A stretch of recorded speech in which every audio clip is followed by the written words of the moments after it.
is 5:02 p.m. on November 2nd, 2022, and this meeting of the District of Columbia State Board of Education is now called to order. This month's working session is being held in person at the Marion S. Berry Jr. Building. However, in-person attendance is limited to members and staff of the State Board. The working session is being streamed live on the State Board's YouTube page for members of the public to attend. The State Board will again meet in the old council chambers for our November 16th public meeting later this month. Please visit SBOE.dc.gov to learn more about submitting and or presenting testimony at that meeting. We will now to determine the presence of a quorum. Mr. Ju, would you please call the roll? Representative Bernstein. Present. Representative Jones Burgess. Representative Wages. Representative Washington. Present. Representative Gasoy. Representative Chang. Present. Representative Wattenberg. Present. Representative O'Leary. Here. Representative Parker. Here. Representative Sutter. Present. Representative Thompson. Present. Representative Reed. Present. Representative Patterson. Present. Madam President, we have a quorum. Thank you. A quorum has been determined and the State Board will now proceed with our meeting. Welcome, everyone. It's nice to see everyone's faces again. It's nice to see colleagues who I haven't seen in a few weeks. Welcome back from NASB, folks who went to Phoenix. Very excited to hear more about that. I want to start with a couple of hiring updates, both regarding our executive director and our education standards specialist. I'm going to let Mr. Ju share more about the education standards specialist, but we did make an offer and we are excited to be welcoming a new staff person later this month. I'm quite pleased, however, to announce that Ms. Bernice Butler has been offered and has accepted the position of acting executive director of the DC State Board of Education. Ms. Butler is slated to start work later this month on November 21st, and I am pleased to formally nominate her for consideration and vote by the full board at a November public meeting. Please look out for text of the nominating resolution later this week or early next week. Council hearings. The Committee of the Whole, chaired by Chairman Phil Mendelson, continues to hold several hearings in the final 2 months of this legislative period, several of which are related to our work. On October 25th, I testified on behalf of the State Board at a hearing focusing on teacher retention and the State Board's data bill. We have a meeting with the chairman later this week to talk about some questions that came up during that hearing regarding specific language in the bill, because the chairman did seem in the hearing quite supportive of the need for more data and more publicly available data. But there are some questions raised by other witnesses, both government and public, that he wants to make sure we talk through. A November 30th hearing will be held on attendance and chronic absenteeism, and December 7th, there will be a hearing focused on literacy. I encourage the public to learn more about these hearings on the DC Council website. Members, if you do sign up to testify, please go ahead and let acting executive or interim executive director Ju know so that we have that testimony from members on file. The upcoming leadership meetings with our agency partners. We met on October 17th with both the Deputy Mayor for Education's office and with OSSI leadership. I mentioned we have a meeting with Chairman Mendelson tomorrow morning at 10 a.m. We will have leadership report outs on all of those meetings by the end of this week for members. We are still awaiting an update from the chairman on a briefing to the council on SBOE work and priorities. We do still think, even though we're ending the council period, such a briefing would be valuable for council, and we'll plan to do that as soon as we can get confirmation. There may be one scheduled for the week of December 13th, and if so, that's when we would attempt to do that. Finally, I did want to just share where we're thinking of the topics for the remaining meetings for this calendar year.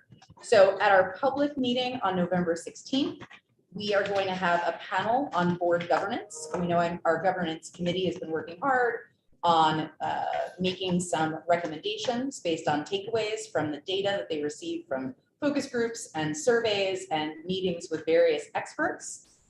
So we expect the panel at the November public meeting to be focused on that. We're also expecting state board resolutions, quite a few of them. We expect that there'll be one to nominate our executive director. There'll be one on OSSI's community service proposal. We think there may be one on NASB's Healthy Schools, so that may get pushed to December. We're going to talk more about that grant later this meeting. There may be one on public safety, taking action for the state board based on the panel we had at last month's meeting. And I know that the Education Standards Committee is considering one on a spirit of the board around the issue of literacy, making sure that we've made our thoughts on that topic clear and ready before Representative Chang joins OSSE's Early Literacy Task Force.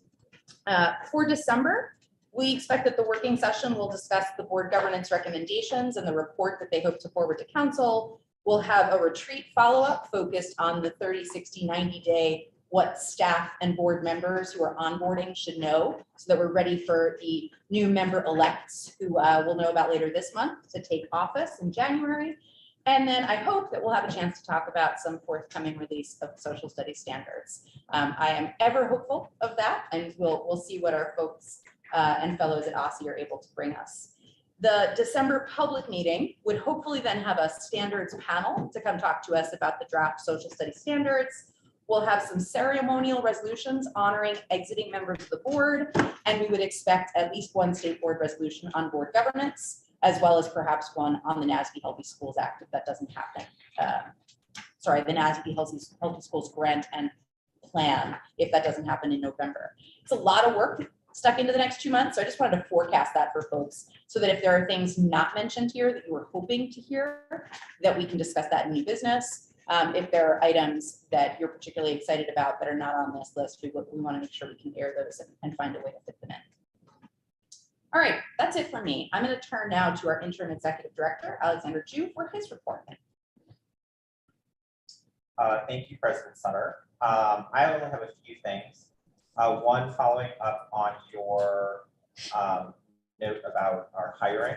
So we do hope to have our Ed Standards specialist start at the same time as Ms. Butler. So also on November 21st. So that'll be nice to have both of them begin at the same time. That individual is still going through the DCHR process, so I'm not going to name them a name yet, but we are really excited about them. And I can share that individual does come from the classroom, has some standards experience, literacy focus as well. So I'm really excited about them joining the team. I have been working to finalize the FY24 budget.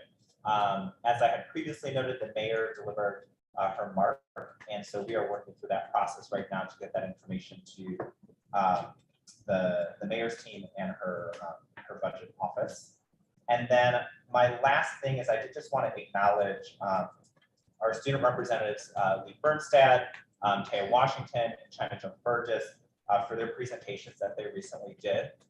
Both Representative Jones Burgess as well as Representative Bernstad did a presentation virtually at the Aurora Symposium, which was very well received. That was, I think, last Monday. And then Ms. Washington and Ms. Bernstad did a in-person presentation at the NASB annual conference last Friday, which was very, very well received. And those presentations were on student engagement and elevating student voice. So I did want to acknowledge them for that. And then I also did want to share that at the NASB conference, both Representative Wattenberg and Representative Gasoy also did a really wonderful presentation on school climate and our accountability systems. Also very, very well received, and looking forward to bringing that work into. And I just wanted to add, Darren was very much a part of that panel. Yes, Dr. Fleischer as well.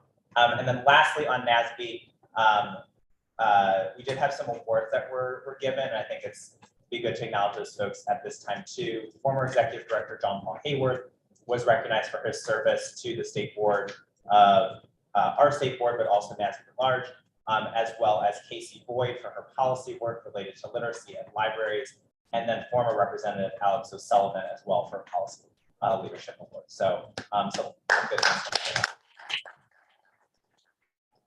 That is everything that I had. So back to you, President Sutter. Great. Are there any questions for Mr. Jew from his report? Great. Well, then my congratulations as well to all who presented and all who were awarded. I was sad to miss the fun, but y'all look fabulous in the photos. So I was very glad to see that. I'm now going to turn to our colleagues from OSSE to spend about 15 minutes to share with us their final proposal to stagger the 100-hour community service requirement for the graduating classes of 2023, 2024, 2025, and 2026. As you may recall, OSSI presented on community service graduation requirements at our 2 previous working sessions, September 7th and October 12th. And following this working session, the state board will review OSSI's proposal and continue to solicit constituent and student feedback before we have any vote. We expect that vote will occur at the state board's November 16th public meeting. And so we welcome Mr. Gall, Deputy Chief of Staff for Legislative Affairs and Policy, and Mr. Tooley, Chief of Staff, to share OSSI's community service requirement proposal. The floor is yours, gentlemen.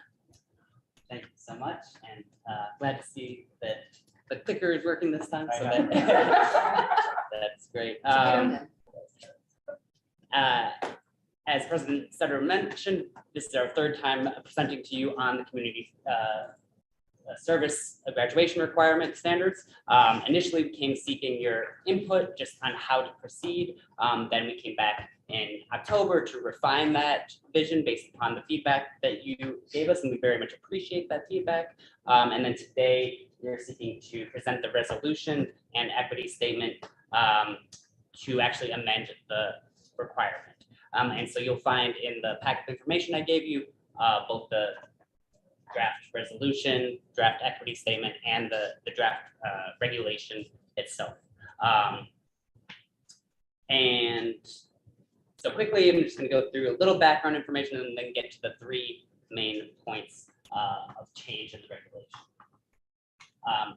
As a reminder, right now, the existing regulation reads, in addition to 24 Carnegie units, 100 hours of volunteer community service shall be satisfactorily completed. The specific volunteer community service projects shall be established by the LEA. So that's the language that we're seeking to change through this regulation.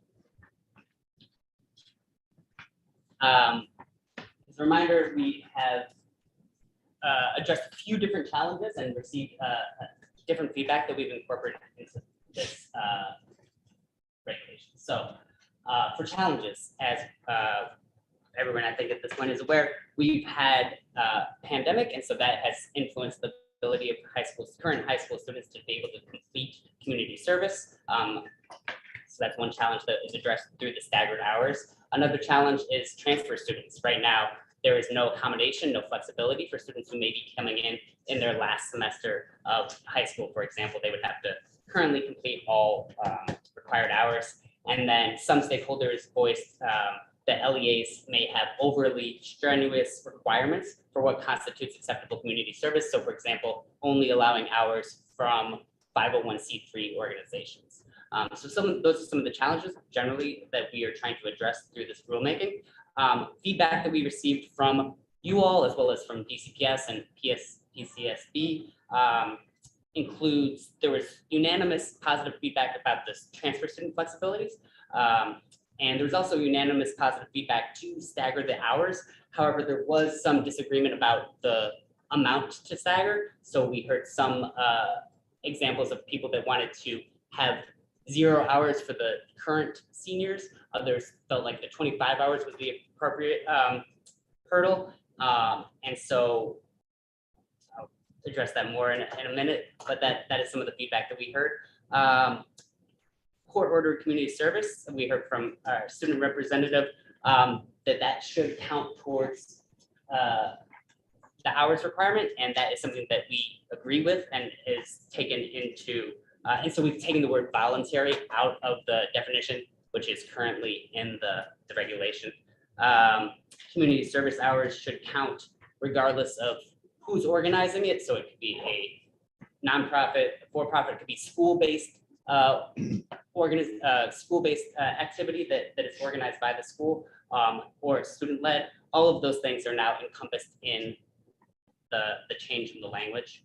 And then finally, I believe Representative Parker mentioned that LEAs should be able to accept hours approved by other LEAs. And so I haven't broken this out into a separate slide, but that is approved. We've added that into the resolution and the draft regulatory language. And so that is included.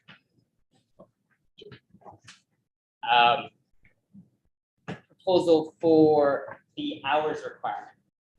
So as mentioned, we heard some dispute as to what the right hours were for seniors. So last time we presented, we said 25 hours would be for those graduating in 2023. But considering that we're almost halfway through the year already, and there was this dispute about whether it should be 0 or 25, what we've done is sort of tried to find a nice middle ground by proposing 12 hours. So this would be 2 instructional days, 6-hour instructional day. According to our regulations, it can be more, but it has to be at least 6. So it's essentially 2 days of community service. And we know, for example, towards the end of school in June, we often see attendance declines in schools. So we're hoping maybe that schools might think about how to be creative around these 2 days in order to incorporate community service into those last days that could both help students meet this requirement and would be meaningful and viable as an option to meet the requirement. The other 3 are the same as we presented last time, again, staggering based upon how many years of school the students would have left. The transfer student proposal is the same as we discussed last time, and there was no opposition. So for the sake of time, I'm not going to read through the whole slide, but I think everybody's familiar with that. And then change the language here in how to define community service. So proposing this language: LEAs shall approve unpaid community service conducted in person or virtually that is intended to provide a societal benefit through activities organized by the school, organized by students, or organized by individuals outside the school, including through a government, nonprofit, or for-profit entity. So really trying to have that broad definition to capture the various entities that could go towards community service. And that is essentially that. Like I said, the actual language is also in your packets. So happy to take questions at this point. Dr. O'Leary. I agree with the hours requirement emphatically, but how is that information going to be shared with every student in the city? And please don't tell me that it's going to be shared electronically. No, we present to LEA leaders as well as school leaders on a monthly basis. So we can make sure to communicate to the heads of school, who would make sure to communicate to students. So upon your approval, we have a December. So we would do a few things. One is when you all approve, we would move forward with our rulemaking to codify the policy. What we would then do is we would communicate to LEA leaders. We will put out guidance documents. We will put out like deliverables of like the new policy, what you have to do. We'll have our communications things on social media. We'll make sure people will have it out there. One of the things that we're putting around is how can we maybe create a sort of universal template document for how you can keep track of your community service hours and like design that so people like using, like instead of a school having to design something themselves, they can just go and print it out and things. But as Andrew said, we have our LEA look forward where we communicate with schools. We have our school. We'll probably also give it out to some of our different like high school based listserv projects and things. So we'll work, and we hope our state board members will help us amplify. Can I make a suggestion? Yes. that the mayor announces that there's new community service regulations, in some kind of a big to-do where it would get all the press and everybody involved and everything, because the only caveat to this, as far as I'm concerned, for students is that, well, I didn't know about it. And especially with the seniors with 12 hours. I mean, you were talking about 2 school days, but 12 hours is like 3 hours a month for the last 4 months of school. It's no big, but it has to be made important The juniors and the sophomores and the freshmen, they'll be coming back to school next year and everything, but the seniors especially, I think because it's a sea change in what has been going on in the past. And I think for this year's seniors, that the mayor ought to emphasize that's it's so important that they do. I mean, you can politicize it all you want, or euphemize it, but it is, and it needs to be out there publicly so that everybody knows about it. So, I'm not the mayor's communications team, but I will use my channels to make sure that they are aware and see what we can do on that front. I also think I think the interesting parts to sort of speak to how we're incorporating sort of community service and learning experiences in our curriculum instruction. I think it would be quite helpful for good state board members that are going to come to an attendance hearing to talk about elevating the opportunities here, like we see, as you said, massive declines and our truancy last year, set that aside. Before we see attendance start off relatively okay.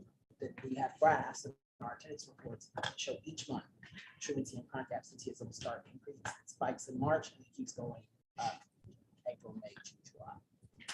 With this new flexibility, schools can do a whole bunch of things in those summer months to get this out of the way that are enriching experiences that keep our kids in school and keep them off the streets. I think it would be very, very helpful if we pointed to the potential flexibilities and opportunities here, both for instruction, but then also for the betterment of the children. the other thing too, if I may, basketball season started yesterday. Football season championships will be coming up in Thanksgiving Day. And the more publicity out there, the better. And I know we can't approve it but somebody needs pamphlets passed out at those kind of public events. Yeah, I appreciate what Dr. O'Leary you're raising, and I think too, if we do vote on this in November, it provides a lot of opportunities to make these sort of PSA announcements as part of the state board's work as well. So I know a lot of us attend the Turkey Bowl. Perhaps there are ways we can spread that word for folks, at least from the two schools that play at the Turkey Bowl, et cetera, et cetera. People also love, I tell you another touch point for us that we actually have pretty good bandwidth is decent tag in financial aid. That may be a place to leverage to get, hey, you're coming to talk to us about decent tag here. Don't forget to graduate with a community service. So we can also do some of that stuff. Other comments or questions? Representative Wattenberg? Yeah, so the issue that I was the most concerned with is this issue of the full 25 hours this year. So I really, really appreciate you doing it as well. And that's fine with me. I think that's totally reasonable, totally viable. And it won't overly stress the schools to try to figure out how to provide it. So the second thing is, which I raised, which I have less intense feeling about, but I do know that last time around, there was a lot of concern from a lot of people about how much there was, the 100 hours, and that it was harder to do if you had a job or whatever, I think your siblings and so on and so on. I think you've made enormous efforts to deal with that. So I personally feel comfortable. I'm also going to put it out to my ward to get input, but I don't expect to see any problem there. The one thing I do want to raise, look in part to the students and also in part to my colleagues, is to make sure that there isn't something we're missing here in terms of elsewhere in the city, that this really still is somehow too much, and there's issues that haven't been addressed by this. Because I want people to really like this program. I want, and that hasn't been held. So that's all I'll say. Representative Washington? I agree with Representative Wattenberg. I appreciate the word change, but I still feel like the hours are way too high. To me, I feel like ideally 50 of the max, but more feasibly 75 hours should be where the cutoff is and not 100. It's a lot being a high school student, and I know I sound like I'm being dramatic, but just everything academically, AP scores, worrying about college applications, and then things around you socially, you growing, just there's a lot going on. And I feel like the added pressure of having to go out and do 100 to graduate, it's that's I know a lot of my peers also feel the same way. Other colleagues? Yes. Dr. Reed, to represent Washington's point thing, like how does a lot of schools are moving towards project-based learning?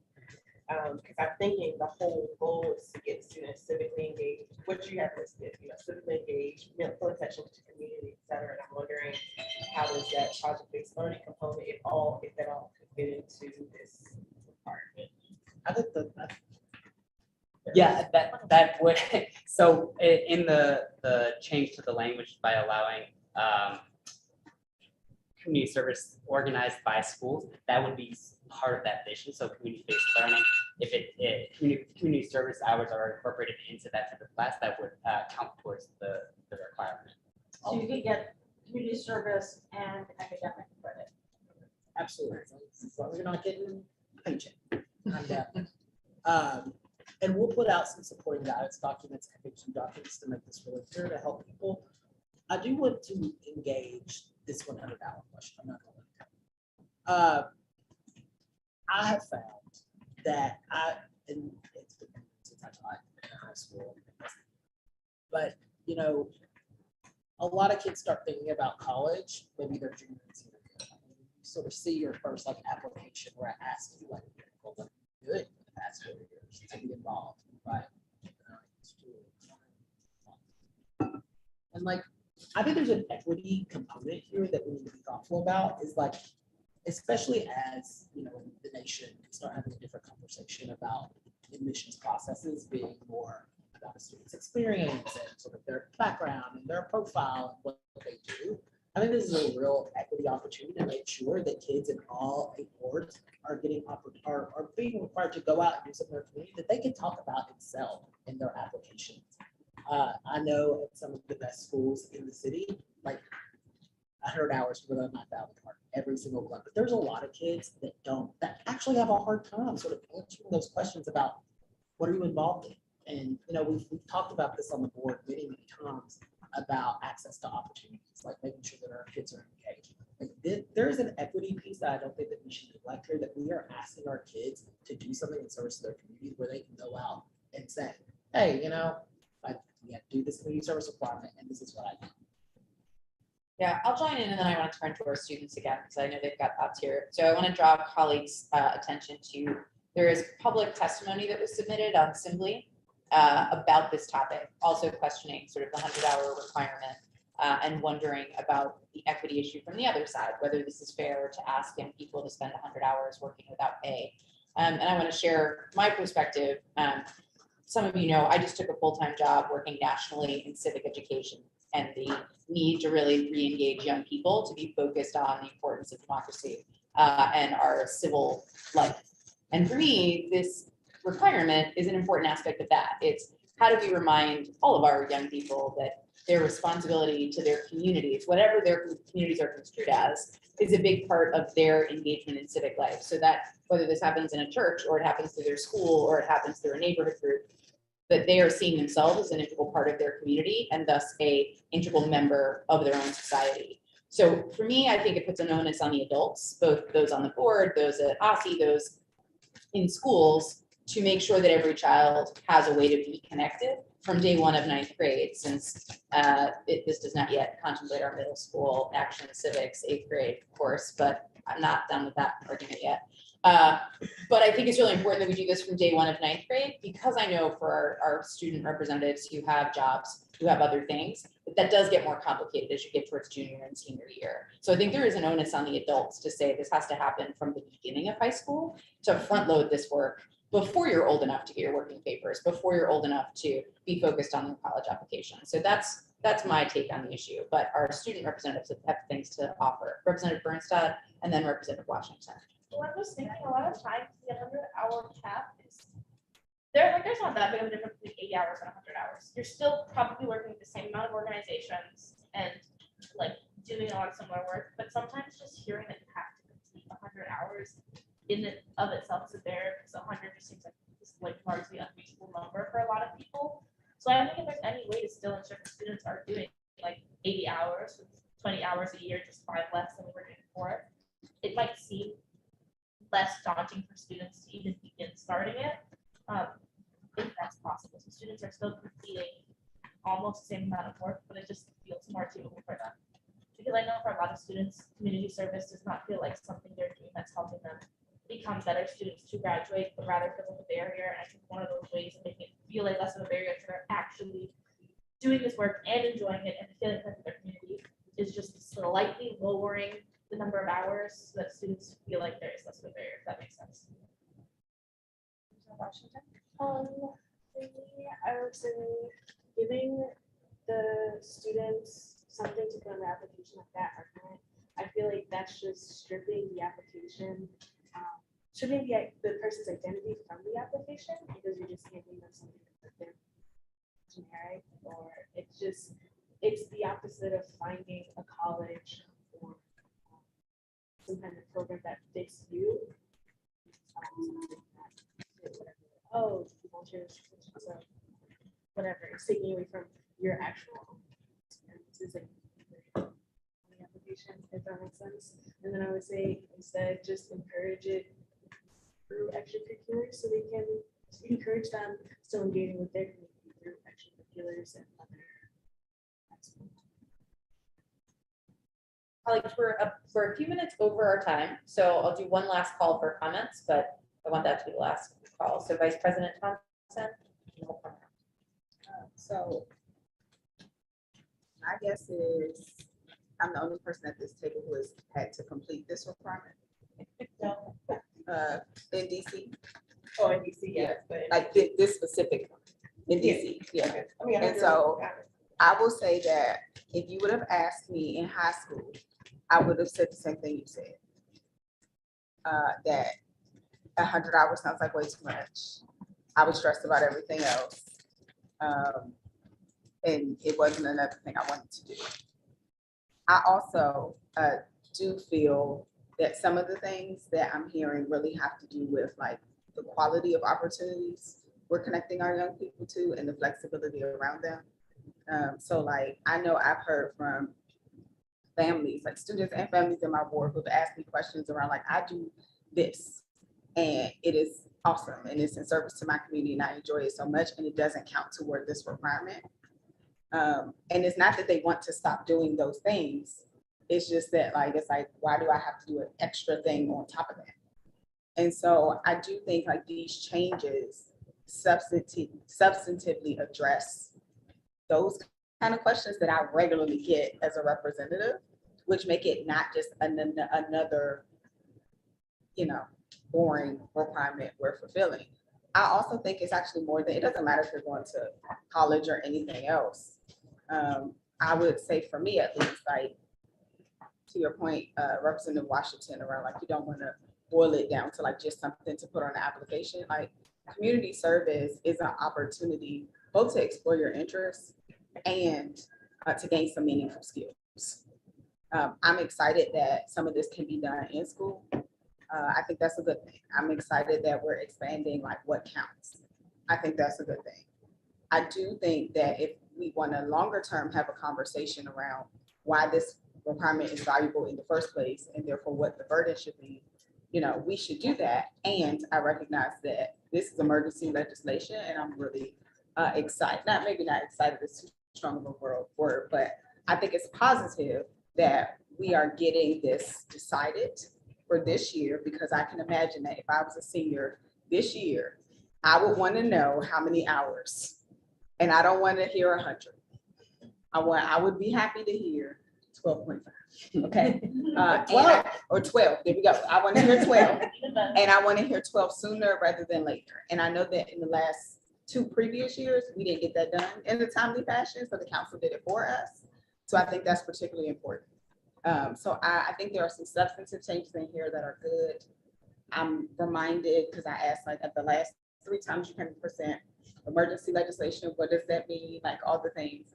And if we want to invite after this, a larger conversation around what we want to do moving forward and establish permanently, I think we can have that conversation.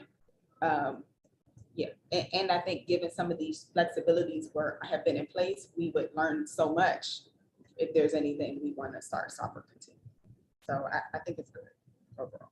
Ms. Hernandez, do you want to say something? Hi, yes, I just wanted to bring team members' attention to a document that we have in their folders discussing high school graduation requirement task force.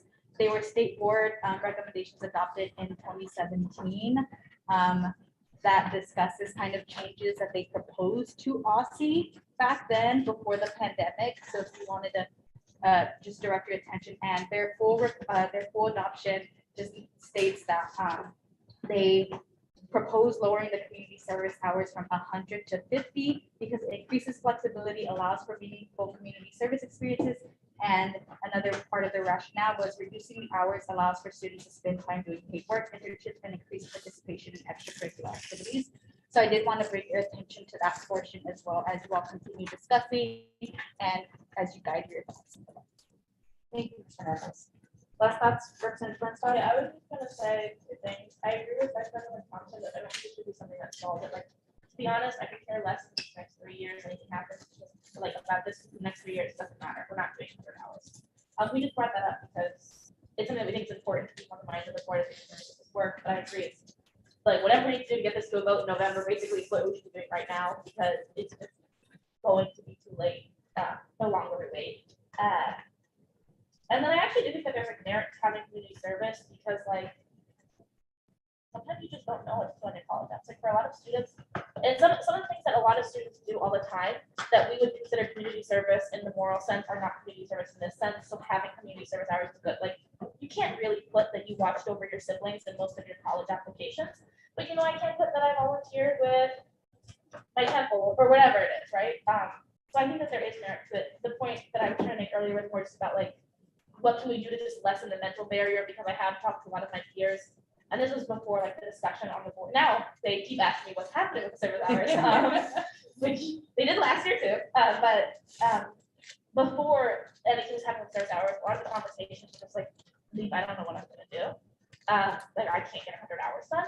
So I think this is I think we should revisit this at a later time after this gets done. Okay, thank you, Representative Bernstein. Thank you to our colleagues at OSSI for this additional presentation. Colleagues, we will have before us this proposal.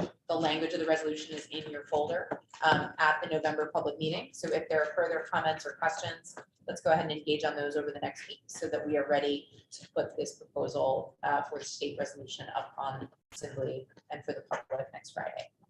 Thank you. We will be at the Student Advisory Committee on the 14th. Andrew will be.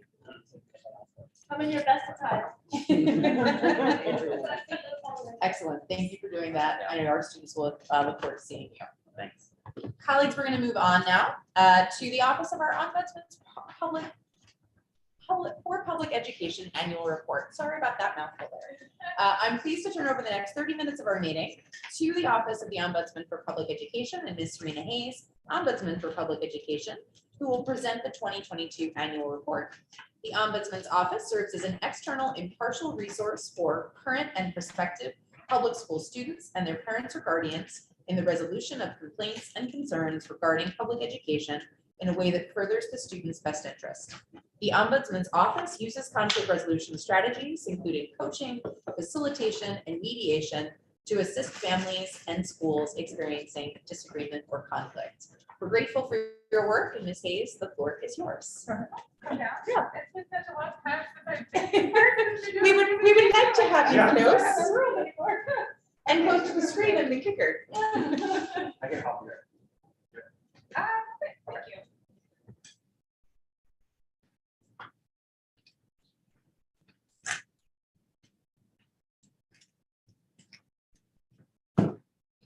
What's Did it Oh, was stop it? working? Oh, I know why.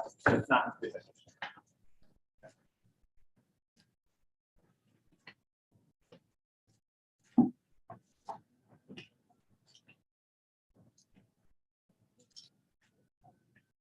Colleagues, we have the annual report in our folders.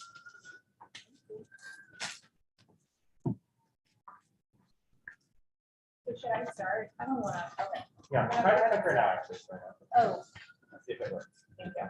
Maybe it won't. If not, I. Well, at least you have the paper copy. You're already behind time. I'm gonna start. Is that okay? Yes, go for it. Okay, well, with that lovely introduction, I will skip my own introduction and jump right into the data for the report. As you all know, we use our annual data, we amalgamate it for the previous school year, and we use that to generate our report. So we usually divide the report into sections, data, and then a deep dive into our recommendations. So our yearly total engagement. So last year we received 834 contacts and we managed 626 cases. Not all contacts become cases. So we screen out our contacts to ensure that the case or the concern that comes in is within our jurisdiction. Our conversion rate last year was 75%, and that's really high, actually. Typically, our conversion rate is between 50 and 60%. Compared to school year 2021, the opposite call volume increased by 73% as we typed during distance learning. Concerns related to COVID-19 also decreased by about 27% last school year. For month-to-month patterns. Here, you want to sit over here? For month-to-month patterns in our school year 2021-22 data, they were pretty consistent with actually the first year of the pandemic, 2019-2020. We had the same peaks and valleys with two exceptions, October and January. In October, we had 92 cases, which was about a peak for us, and then January was at 61. In those 2 months, we also received the most COVID-19 related concerns, which maybe explain why we have this.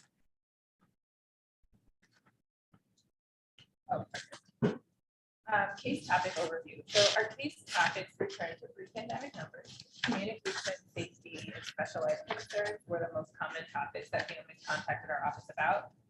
When students were in full-time virtual learning, the top 30 topics were communication, SPED, and academic progress.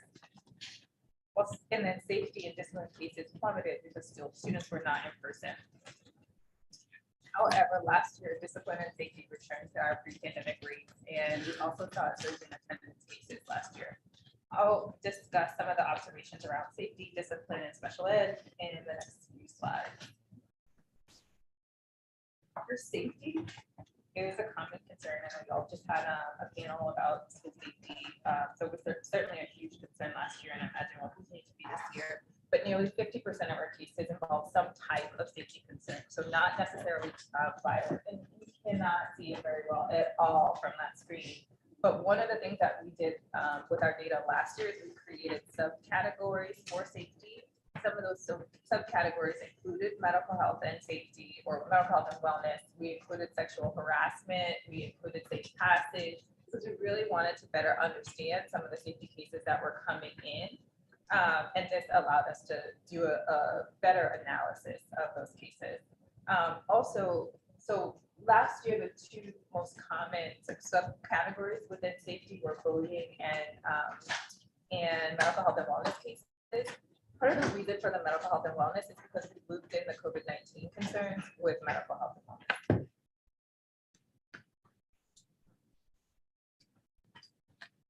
Have a question. Yeah, we will have time for questions at the end. Thank you. Discipline. Okay, so our case volume for discipline concerns also mirrored 2019-2020. Discipline cases were about 17% of our casework, and I think at that in 1920 it was about 14%. 14%. So we increased maybe by 3%. That was all. 70% of our discipline cases involve students in elementary or middle school. The graph that you see here represents the total exclusionary discipline cases that we had last year. Out of school suspensions were the most common type of exclusionary discipline that we saw last year. And also this is the first time we've done this kind of tracking on discipline as well.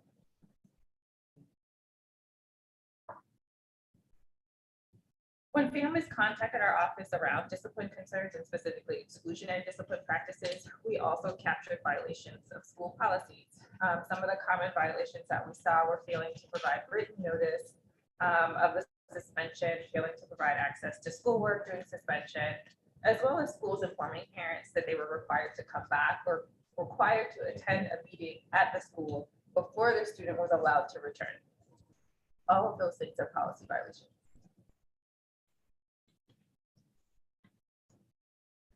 I'm going to shift to special education pretty quickly. We're going to get in and out on this one.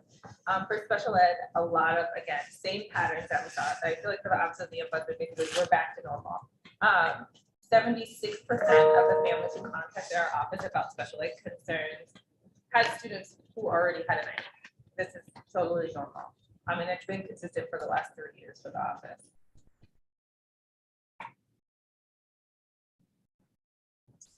Communication and engagement, again, always a high issue.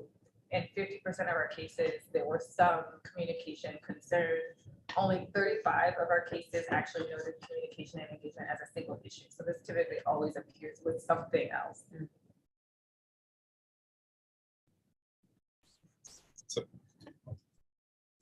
Okay. So are those numbers isolated or they I'm are sorry, which one? for the communication? So the 373, is that inclusive of other things that have been tracked? So, right. So the 373 is communication and engagement, and there are other things as well. Yeah. All right, school sector data. So we're going to just transition to the demographics. DCPS typically, again, normal, represents about 2/3 of our casework, and charters represent about 1/3.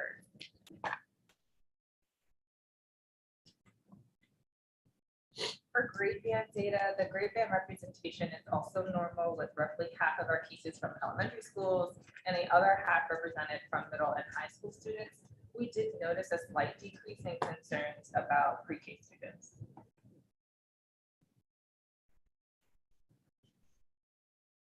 Topics by grade band, we received an equal amount of academic progress concerns from elementary and high school families. Given that we did receive more calls overall from elementary school families, we expected academic progress concerns for high schoolers to actually be lower than elementary school. Across all the other topics, all of this looks pretty normal, given the percentage of cases that we've had for each of those grade bands. The only thing I want to point out that you may not be able to see very well in your chart because that's in black and white and it's pretty small up here. But under resource need, there's a little gray band that is marked as unknown. That unknown came from previous students who were requesting help accessing their records. So it was all those cases that we've talked about before where people needed help trying to get to their school records. That's where they are. For contract board data, we open cases for stakeholders in almost every zip code, but for sure in every ward across the district. Most families were residents of wards 5, 7, and 8, totally normal because most families in the district reside in one of these 3 wards. Let's look at this one, the school board data. So we also received the most cases from families whose students are actually enrolled in school in wards 5, 7, and 8. However, enrollment data in DC public school systems is the highest in wards 4, 5, and 8. So if this were representative of the community as a whole, we really should be seeing more complaints from ward 5 families. Oh, sorry, I keep doing this, ward 4 families.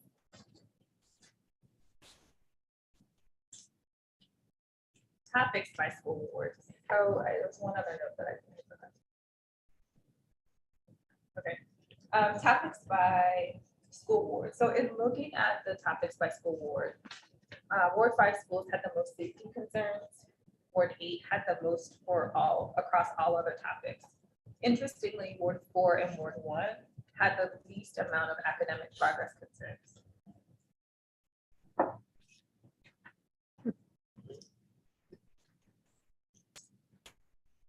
Last school year, our contacts from African-American families were much higher than normal. Generally, about 66% of our cases come from African-American families, but last year we had 84% of cases from African-American families.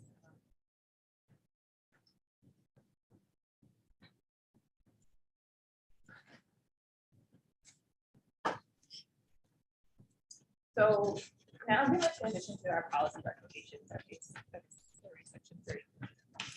We made 4 policy recommendations. I'm gonna try to get through all 3 or all 4. Got a little more time this year, so hopefully we can get it all.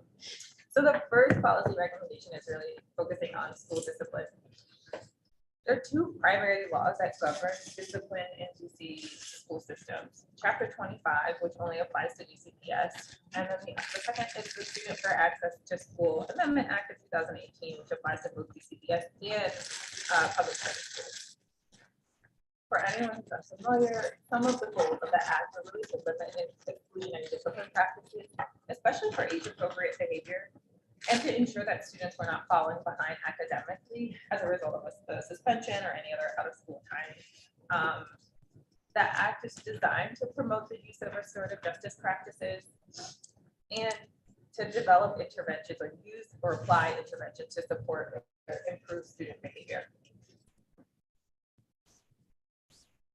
Last year, what we saw was that schools were really challenged in implementing their own discipline policies. Some of these challenges were highlighted in the discipline data section that we talked through already, where there were failures to provide notice, not giving coursework and the like. But then there were other challenges that we saw, and I would just say, to be generous, confusion that we saw about rules and how they actually applied in the school setting. One of the things that we did observe was that some schools push students into virtual learning after a behavior infraction. And when we reached out to the school, sometimes they would claim that that shift to a virtual posture had nothing to do with discipline, even though they seemed very much connected. One of the other things that we saw as a challenge last year was around involuntary transfers and expulsion without due process protections. But specifically, those things were violations of Chapter 25 and the fair access. And what I will say about the involuntary transfers, it's just confusion around where involuntary transfers fit within the discipline landscape or whether they actually fit at all.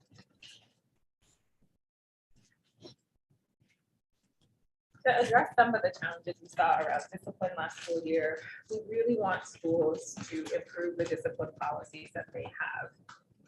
And this, quite frankly, is not a remarkable recommendation. It is explicit in fair access. It's supposed to already happen. And yet, when you look at some of the discipline policies, they're just not well written to support implementation. One of the things I will say is that DCPS has actually already started this. Like, they released a draft policy of their new discipline guidance that does a much better job of integrating aspects of Chapter 25 with fair access, and will make it so much easier for my office to navigate here. But I'd like to see all LEAs really take a look at the discipline policies and make them more explicit. The other discipline recommendation is really around the expansion of mental health and behavior supports. I know this is an issue that the city has taken on and has invested in significantly, and yet we still see gaps when we look at implementation. So we want to see schools actually improve the types of supports that they're providing, and really consider what other supports may be missing to help address student behavior challenges. Another recommendation on discipline is about defining the types of virtual learning that are actually available and establishing guidelines for when each type can be used so that we don't have schools who are pushing students into virtual learning posture and saying that it's not discipline. In addition to that, the guidance ideally would also outline what type of student supports are necessary when students are learning in a virtual posture. And that guidance should come from OSSI. Now, because our office develops recommendations over the summer, OSSI actually did this. So we're really, we're writing, like, wait, they did it, yay. So we're happy that that was done, that there is one additional piece that I wish was in that recommendation or in that guidance, and that piece is really being very explicit in saying that virtual learning cannot be used as a disciplinary practice or tool. And finally, with school discipline, we recommend developing public-facing policies on the process and application of involuntary transfers. And this is really for DPS because they're the only ones who use these practices. Now we're going to talk about something that is near and dear to the state board's heart. It is teacher retention. Y'all have been talking about this for years, and now we see it in our data.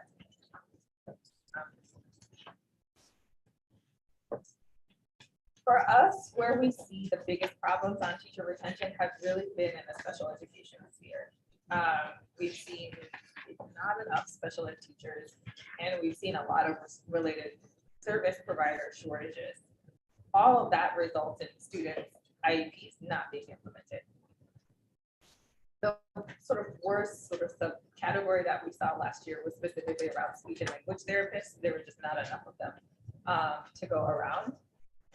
And what complicated the situation was poor communication between schools and families regarding the absence of support. So when a teacher would plead, parents didn't know, even though they were going to IEP meetings, asking questions.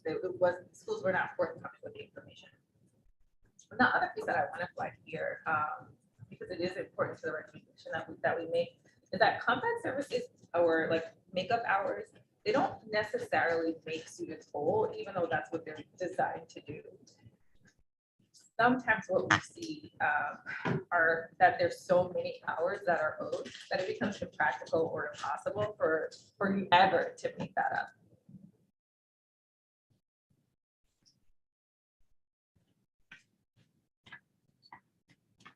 To address some of these challenges, the first thing that we recommend is developing proactive communication between LEAs and families when there's going to be a staff vacancy or when there is a staff vacancy, particularly outlining what the timeline for hiring is, anticipated timeline, how many hours do you think the students are going to miss, and develop a plan for how the makeup hours will be implemented and be really clear about due process rights from the beginning. All of this really just helps to ensure parents feel comfortable that they can trust you and they know that you're trying to resolve the problem. Another recommendation is for schools to begin partnering with private practitioners to deliver some of these related service needs and related services in anticipation of staff shortages or emergencies. What do you call it when you have when you need a substitute? But plan for it, right? So contract with people already so you don't have to worry about it on the back end. This, for us, the important piece here is that we want to prevent the gap in services rather than trying to make up for the gap. We want to prevent it.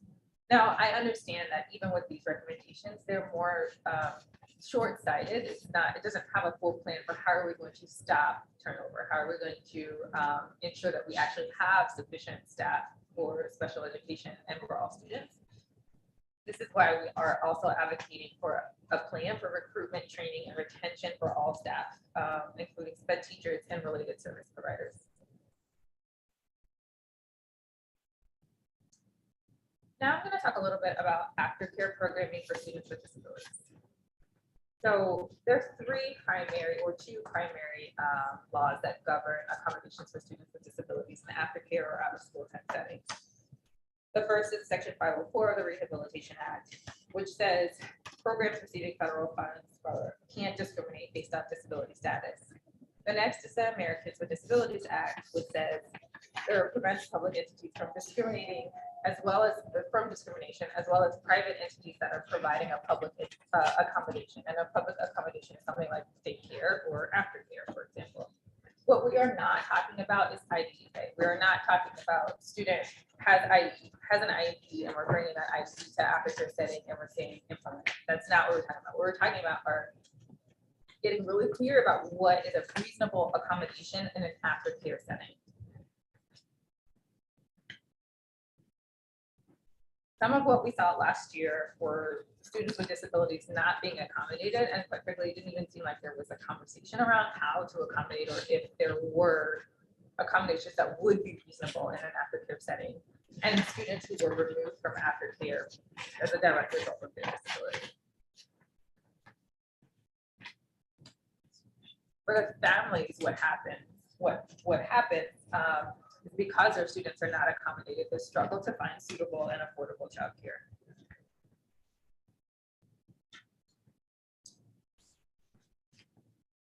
We recommend in our annual report that OSSI issue guidance describing out-of-school time providers' legal requirement to accommodate students with disabilities and provide toolkits, training, and guidance or training to out-of-school staff to create more inclusive environments for students with disabilities.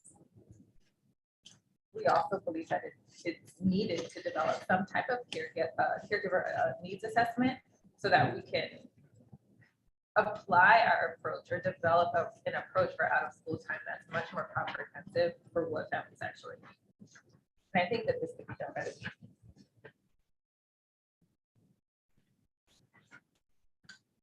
So lastly, I want to talk about student safety and incident reports. This was an issue that came up last year, but it also was an issue pre-pandemic where students get injured at school, which it happens, right? And parents would look for documentation from the school of some kind of incident report and would not receive one. And in many cases, too many cases, we're told that they don't have to provide one or that it's not their policy to provide one. And this was true even in situations where students actually needed like medical care and went to the hospital. Some of what we see, of course, this is a problem for all students, but it's even more critical for nonverbal students with disabilities because they can't explain what happened to them. In some of the cases that we worked on last year, caregivers expressed feeling afraid to take the kid to the doctor because they were scared that the doctor would suspect that they were the one who caused harm to the child without having any kind of documentation from the school. Our recommendation is for LEDs to actually have incident report policies that outline when they're required to provide guidance or information about an injury that happened on school grounds, a description of what actually led to the injury, and a description of any care that they provided to the student to address the injury. Yeah, thank you. Thank you very much. So colleagues, I'm sure there are questions. I want to be mindful of time, so I'm going to put 10 minutes on the clock for us for questions, and we'll go around and see how we do. Vice President Thompson. Just like quickly for each recommendation, who you're asking to make the change, 'cause I heard for some and not for others. Yeah. And I want to be clear. I'm gonna do my best for this one because there's so many layers to it, and sometimes so school discipline. I really think that on the revamping of their policies, I think it can happen at the LEA level, but I do think that this is definitely something that Central Office of CPS are working on it, but I would definitely say PCSD needs to like double check some of those school discipline policies, the expansion of mental health support and improving those policies. I think that should happen, perhaps in conjunction with the OSSI and the DBH expansion of mental health, but really some type of process for evaluating the programs that they have and thinking, and not from a punishment perspective, but like how do we make them better? And then the guidelines for virtual learning, that's OSSI, public facing policies on the process and application of involuntary transfers. I think that's TCPS at the office.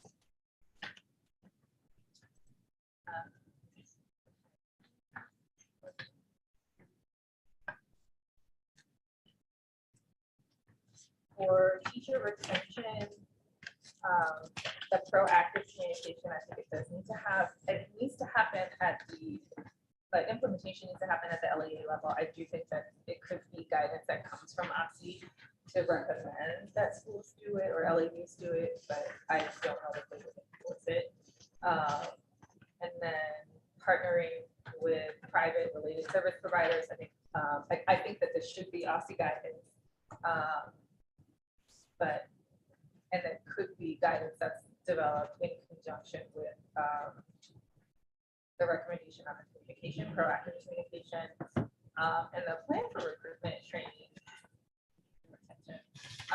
I think that's an all hands on deck situation for our city. Yeah, yeah.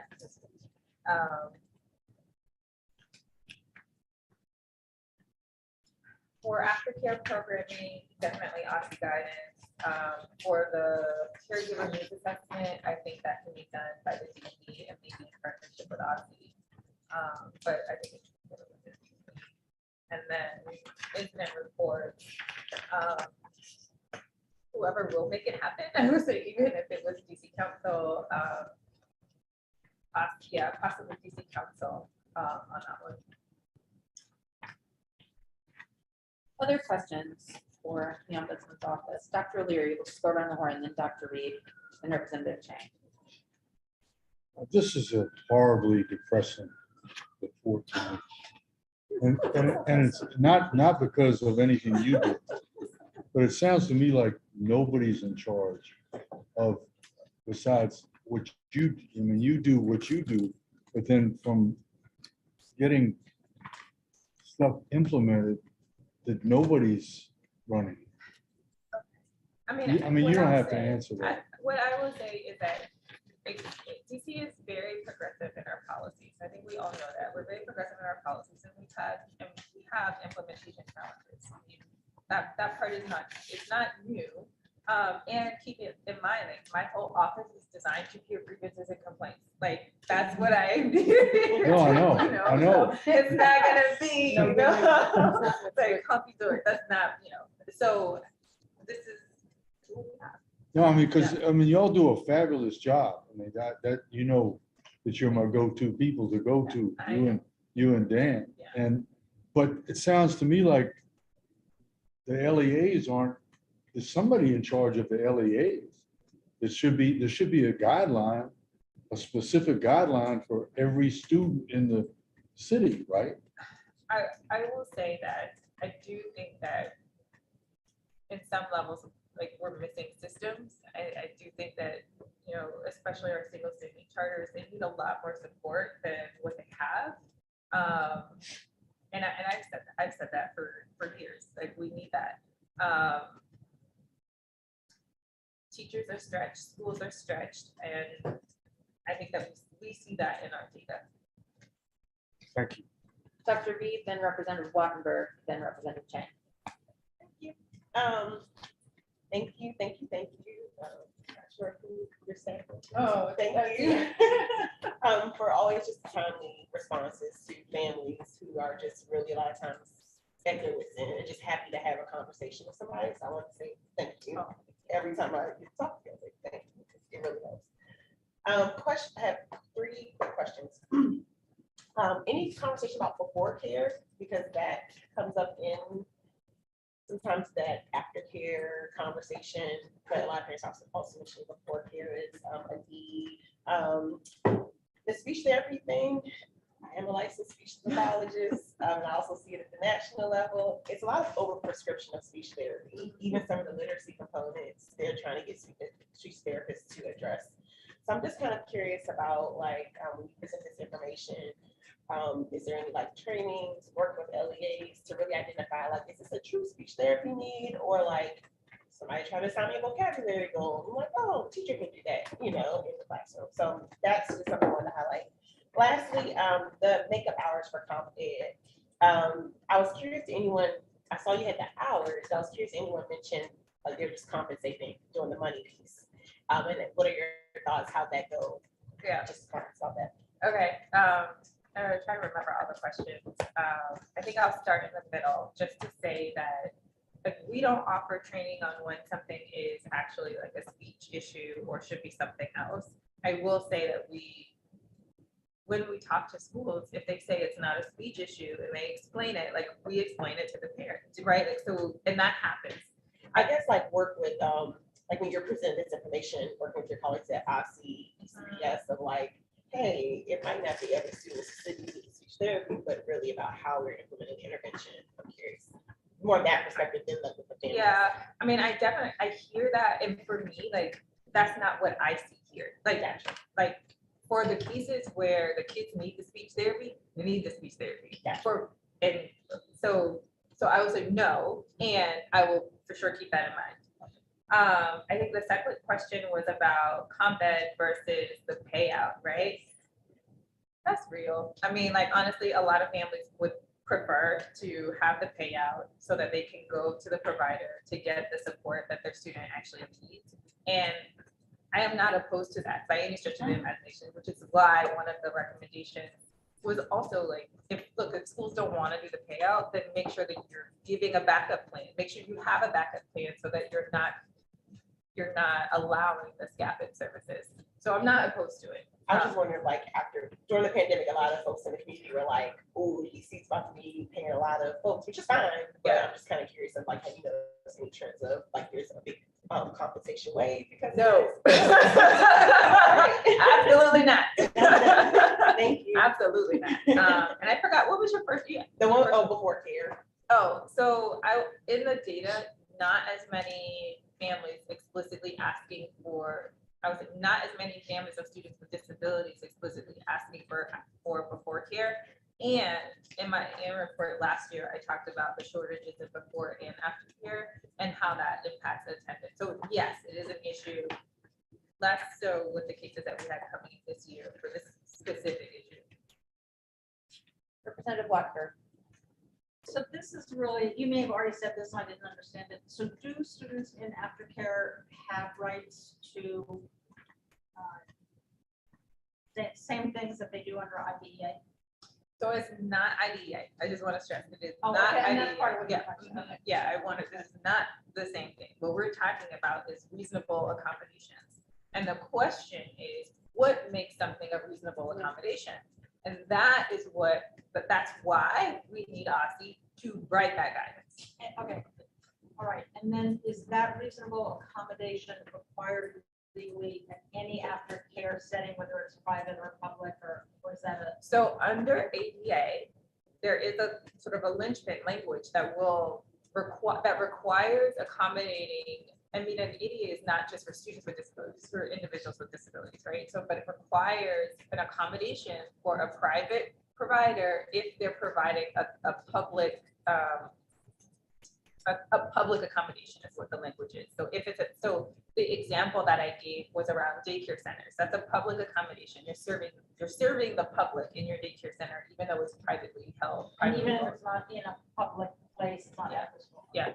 I mean, the other thing is like, if you look at some of the case law and some of the factors that attach, because at one level you have it where it's a question of, is the school liable? Is the LEA liable? And then at another level you have, is it that is our 10 minutes?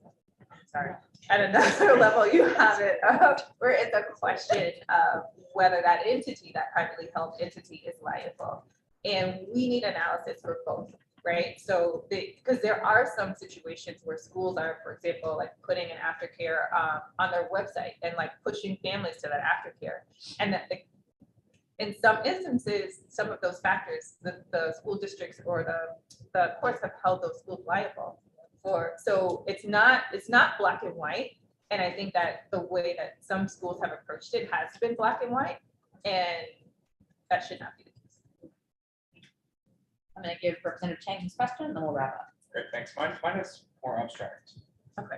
around questions you've received that you can't resolve, just for us to keep in mind what not to refer over to you. Sure. And my rule of thumb is, if you don't know, just send it, right? So some of the questions that we don't take, or some of the things that are not within our jurisdiction, are if it's already involved in a legal proceeding, don't send it to me.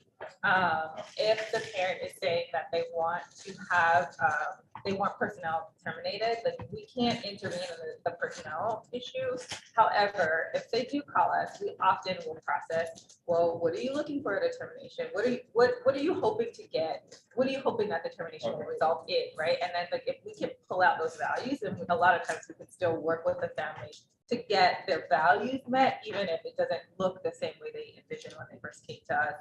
If a family lives in Florida and the school is in Florida and don't. Have you gone there? Yes. Please don't call the DC Education Ombudsman for Public Education. Unless it's- I'm recording so well. Unless it's Florida. Unless it's whatever. They may really need help. Is there another one? Am I forgetting one? I don't think so. Yeah, so those are the three. Right. Thank you so much. All right, I am pleased now to welcome up the Office of the Student Advocate. So Mr. Davis, if you'd like to join us up here and invite anyone else from your team who'd like to join us up here. I think we have another chair or two. I know, y'all came in and. So strong. We'll turn over the next 30 minutes of our meeting to the Office of the Student Advocate and to Mr. Dan Davis, Chief Student Advocate, to present the 2022 annual report. The Office of the Student Advocate supports students, parents, and families in their advocacy through parent education, one-on-one coaching, resource supports, and trainings in order to amplify the voices of families and communities in processes and decision-making, to provide avenues for access to resources and understanding systems, and to support power families and communities already possess. Sorry, both reading that sentence all the way through. Mr. Davis and team, the floor is yours. And colleagues, we have this report in our folder as well. I'm so glad to see everyone, you know? Hi, Dan. Clicker was not working, but maybe it'll work for you. So we'll see. Wasn't working for Serena. Alex, you want it?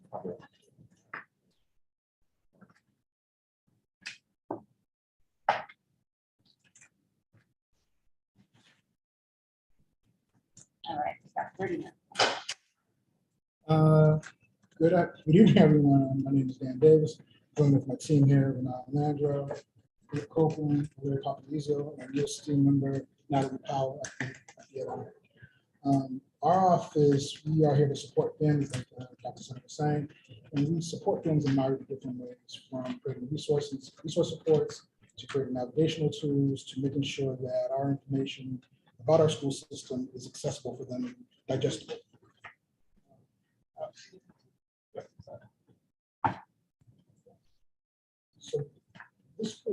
So this school year,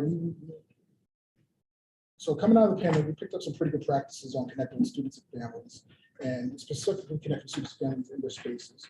So this past school year, we became more intentional about using social media, using it for a platform that more than just communication. And so for us, it became a platform to engage students, engage with families. It became a place where our postings weren't from just being an informative, we're having a meeting, come to this, know about that, to something where we're able to give folks resources and they can kind of engage with it. So we really wanted all of our postings to become interactive, and that led, for us, that led to more engagement and more foot traffic to our website, so more folks seeing our resources. And so last school year, we saw over 3,300 engagements via social media, and that led to around 6,500 unique users coming to our websites, accessing our resources that are hosted there.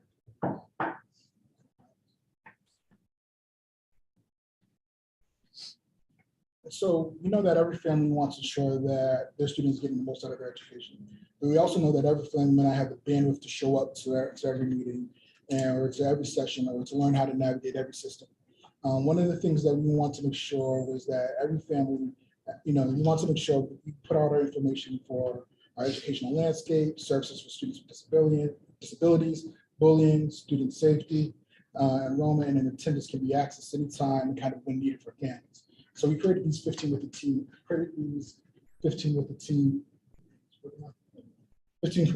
videos that talked about these topics. They're available on our Facebook, they're available on our YouTube page, and they're accessible at any point in the day for families to really have that conversation. One of the things that we really like about the videos is that it removes the literacy barrier. A lot of times we put out a lot of information, and a lot of information on our website requires folks to have a certain level of education to kind of comprehend and navigate it.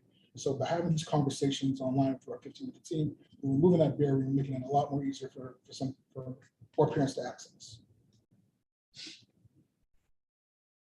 So part of our task is amplifying the voices of students and families. And so we spent, I would say, for the most part, since this office has launched, we spent a lot of time amplifying the voices of parents, amplifying and voices of the community, but we struggled for a while. They were amplifying and connecting with their students.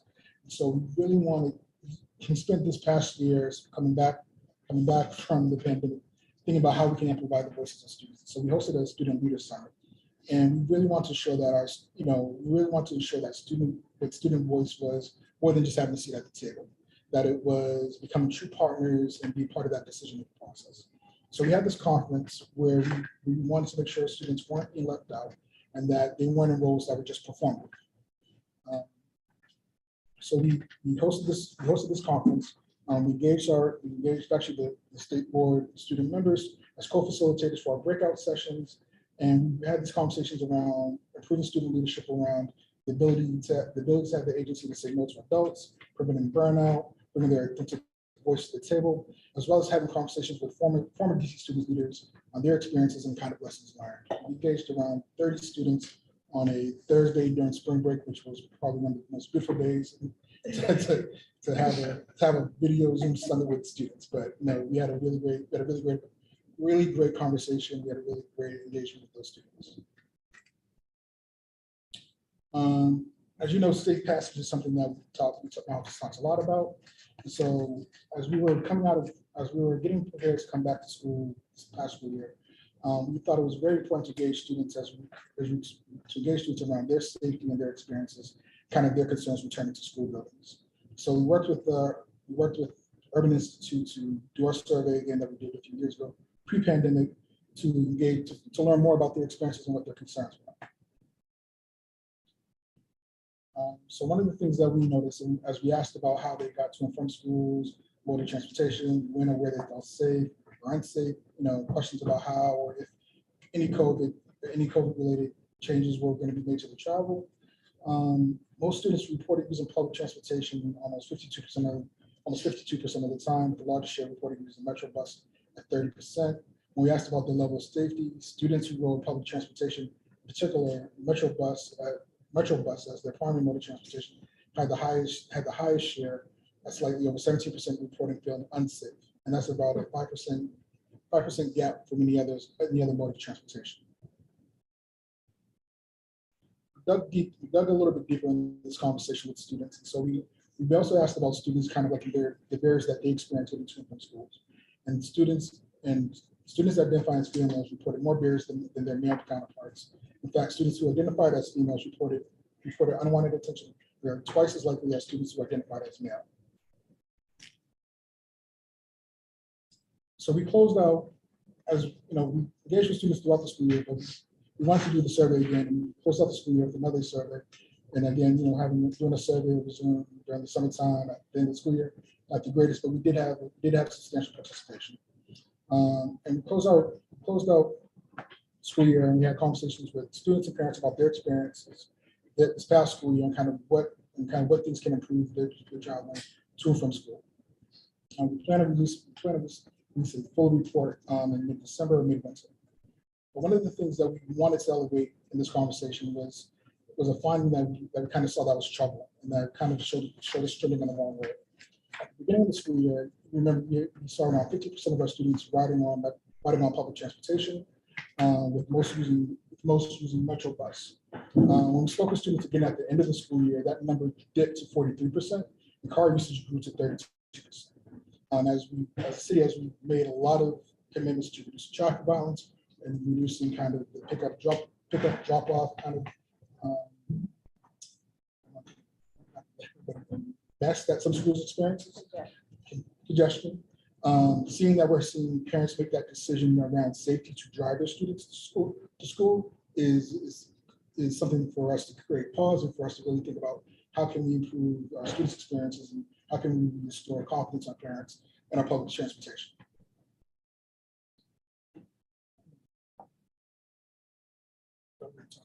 Yeah, so our dyslexia guidebook is one of our newer resources that we have available on our website. This started in the 2020-2021 school year, where we had the opportunity to partner with Decoding Dyslexia DC, which is an organization located right here in DC that consists of families, parents, school leaders, service providers, teachers, who all have different connections to dyslexia in one way or another, and have rallied around to advocate for changes in dyslexia within our school system and our greater citywide as well. And so in the 2020-2021 school year, we created our inaugural guidebook for families, and this guidebook just gave a little bit of a breakdown of what dyslexia is. We know there's a lot of misconception around dyslexia, and we wanted to give a more clear definition of what it looks like, some signs and symptoms for parents to be aware of.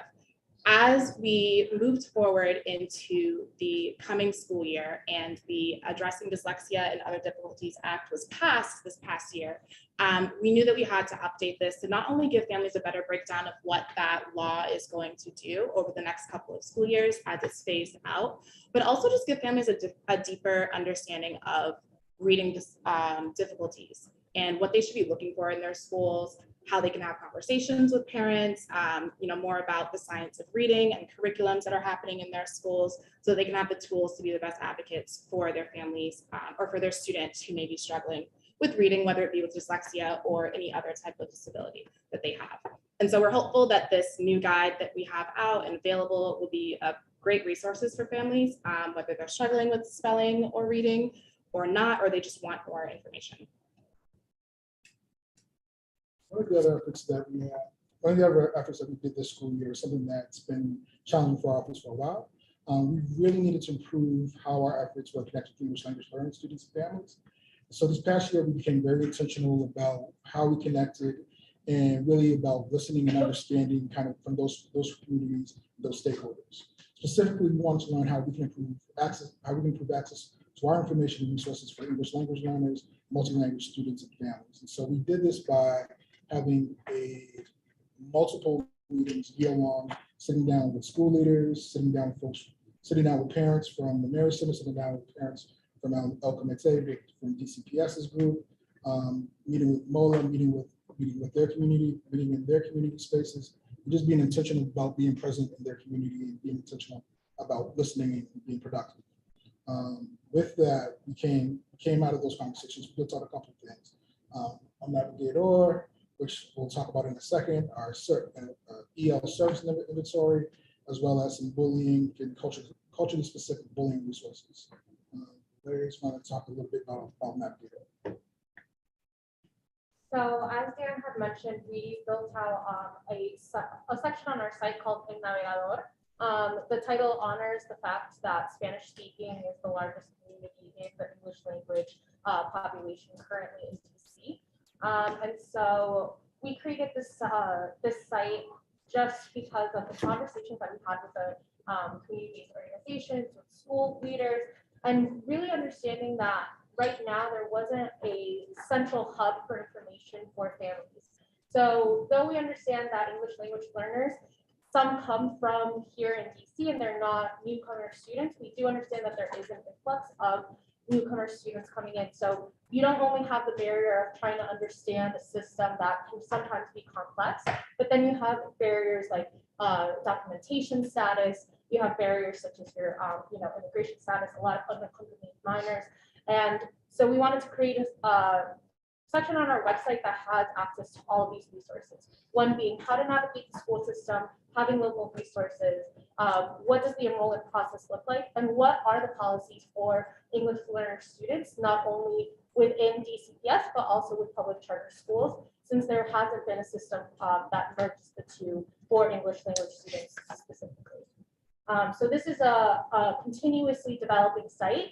And so we welcome anyone to mention, what they believe is going to be important to them, what resources they would like, and want to have continuous conversations with members in the community to see how we can really make this a tool that's accessible to all.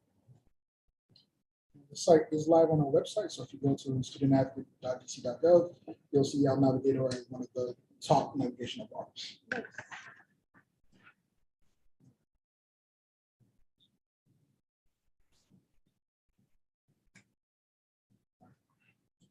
So we're going to get into our kind of conversation around our data. We're going to, for the past 3 years, as we've all kind of dealt with coming out of COVID, We've steadily grown as an office, steadily seeing increases in our people reaching out for us for requests for assistance. This past school year, we supported 657 families with requests for assistance, and we had around 822 total unduplicated contacts. So folks that reached out to office for one reason or another. What that looks like, kind of on a heat map wise, and kind of where our families are calling from. Historically, we still see high usage rates coming from residents that live in Ward 8, 7, and 5. And similarly, as we look at kind of like school ward locations or request for assistance by school ward, we see very similar in wards 8, 5, 7, 4, and 6.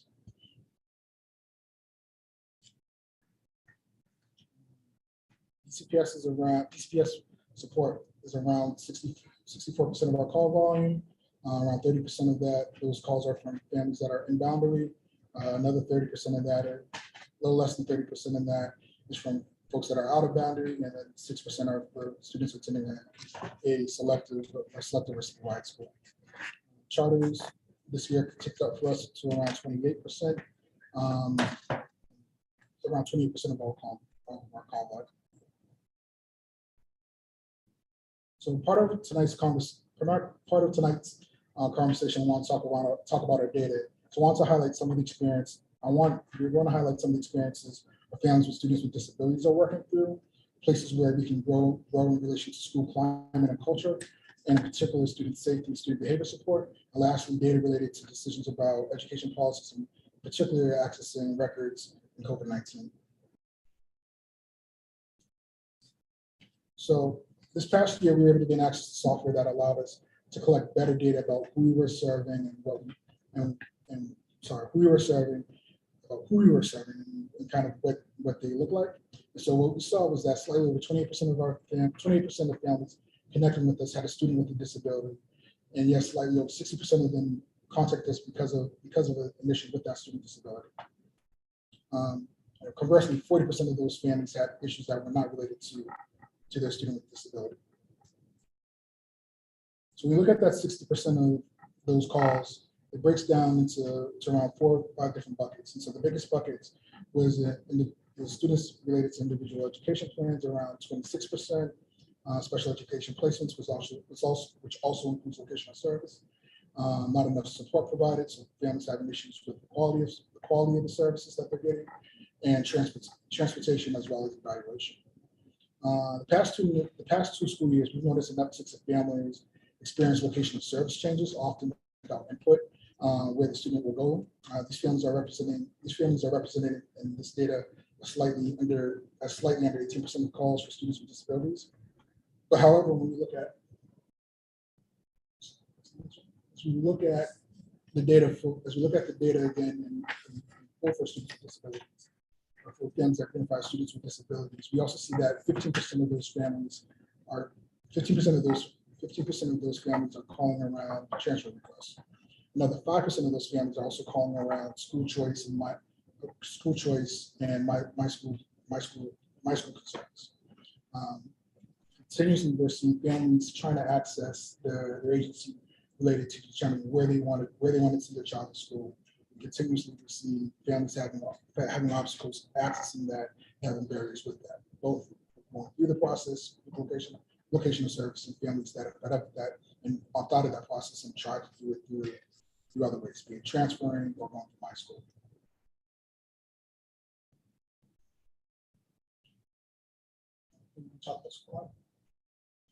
So when we looked at this information, we kind of categorized student safety related issues, student discipline, behavior support in this group right here. We did see a large uptick in bullying calls that were addressed through the years. So especially compared to being virtual the previous year, there was substantial uptick. So major reason why recently we held a panel discussion related to bullying, creating bullying resources for families, just really understanding the resources available to them in schools, but also what schools are supposed to do when they feel, bullying is actually, keep in mind, bullying is the actual fine term as well. When we're talking about, student safety in general, so transfer requests come up and going, to the previous slide as well, talking about special education, or students with disabilities, they often were requesting those transfer requests because they were being bullied because of the disability within the school building. So when we're looking at this overall, we see, okay, more than 50% of these school climate calls were related to bullying and wanting to change rules. Then when we look at the exclusionary discipline, there's a gamut of what those cases look like. You have to talk in more detail offline about that. But a lot of the times when these come up, we try and work with families just as far as, creating a plan within the school to ensure their students' safety. And then making sure the school's doing what they're supposed to do to ensure that every child is protected when they enter the building or traveling back and forth. Because there's also cases where students at school A are harassing students at school B in front of school A or school B, and the school staff is the one that's reporting this stuff. So there's a lot of coordination that has to play as a result of that. That's it. So the last thing we also want to talk to that's coming from our data that we really want to highlight is around data related to kind of ed policy and kind of educational practices. So part of what we saw is around COVID-19 in our pandemic was record requests. We saw a spike in, we continuously seen a spike in record requests and the inability for LEAs to get people their records. It is something that we've elevated in other places. It's been a recommendation that's came out of the ombudsman, out of I think a year or two ago, previous annual report, but it's something that still hasn't been kind of rectified.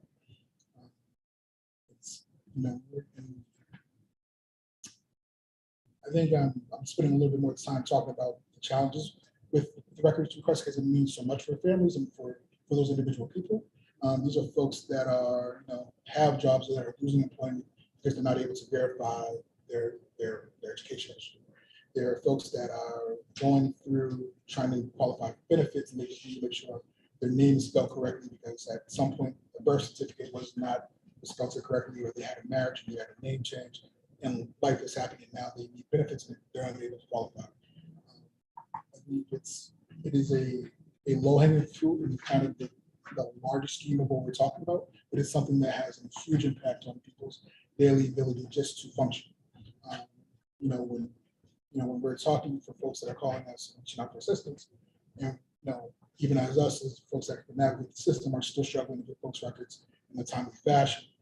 It's unbelievable for folks that are, especially some of our seniors that are trying to navigate the system and get records from the 50s or the 60s and not able to kind of navigate online portals, aren't able to navigate kind of the instructions that's available to them. So that's something that we can have more conversations on, but something that I did want to elevate.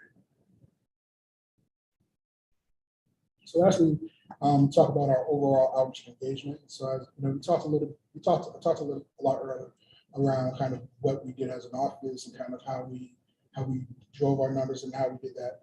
But a lot of that is us as a team, all 5 of us now, going out and being available to the community, being available in public, showing up, especially when during the COVID. So last year we met directly with 2,100 people. Half of that was in person.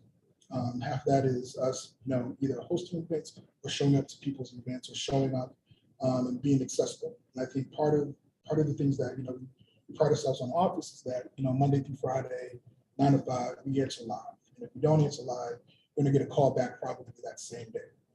It's something that we've been very intentional about, making sure that we have capacity to do that, to be accessible for these families, to be accessible for these students.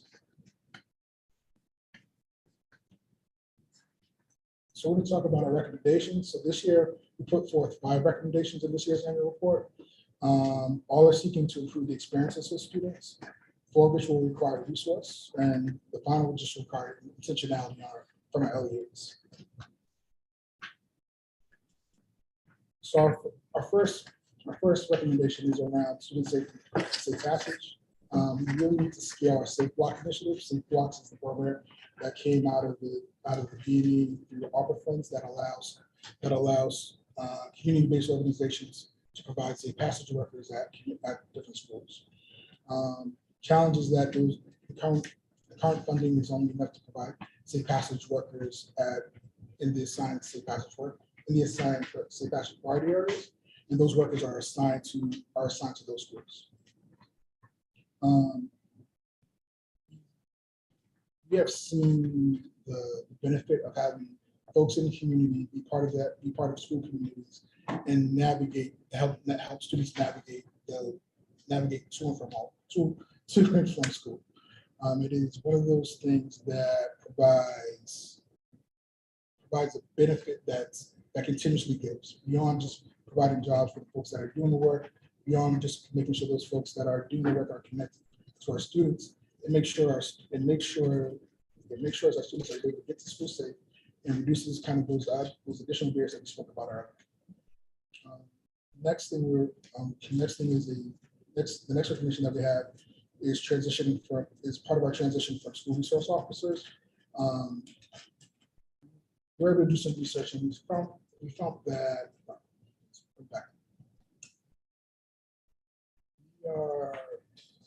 part of our transition from school resource officers left a gap.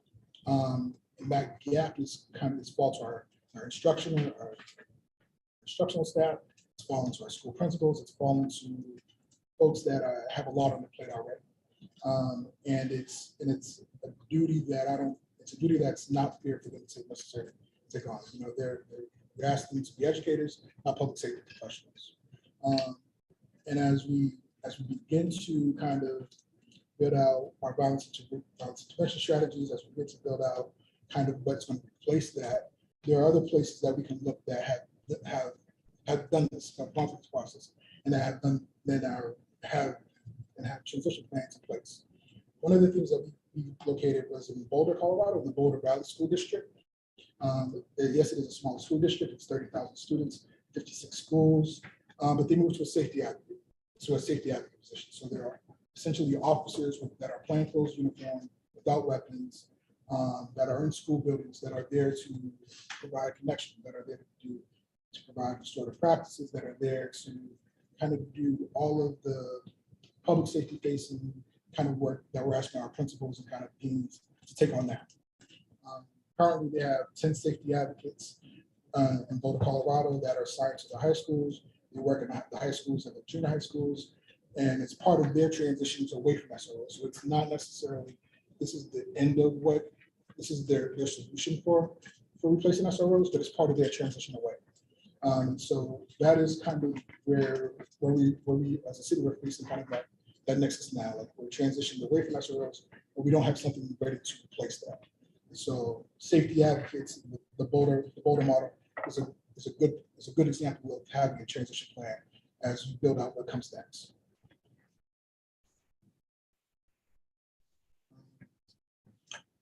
Again, we're continuing on kind of school climate culture and student safety. The next two recommendations are related to kind of bullying and harassment. So, you know, many schools have embraced this sort of practice, and they should be applauded for this effort.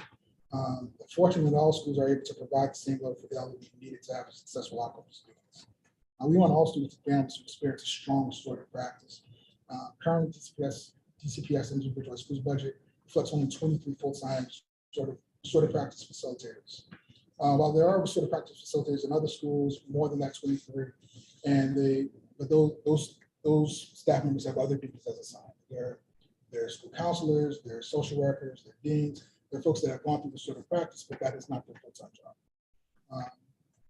What we've seen when we've had bullying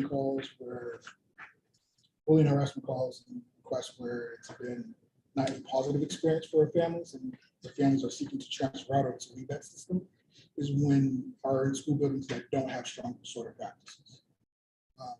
Or they claim to use a restorative practice, and it's not necessarily what families were expecting. And it didn't resolve the issue, and that issue continued to go on. Second recommendation is around incorporating OHR's existing bystander interventions training to DC students between grades 6 and 12. So nearly every feedback channel we've had with students around safe passage, be it student-led conversations, surveys, focus groups, we hear time and time that students identify as female or students that are gender non-conforming have negative experiences with street harassment. It's a problem with the solution. OHR in 2019, as part of the Street Harassment Prevention Act, produced recommendations that called for developing a training to help reduce incidents of street harassment. OHR completed that. They have completed a training called Stand Up Against Street Harassment Bystander Intervention Training. It's available for free. It is happening now. It's something that can be incorporated into health and wellness classes. It's something that can be incorporated into social emotional learning. It is an hour of training that really gives students some tools to help support one another, as well as give students the tools to be able to navigate kind of the street harassment they are facing.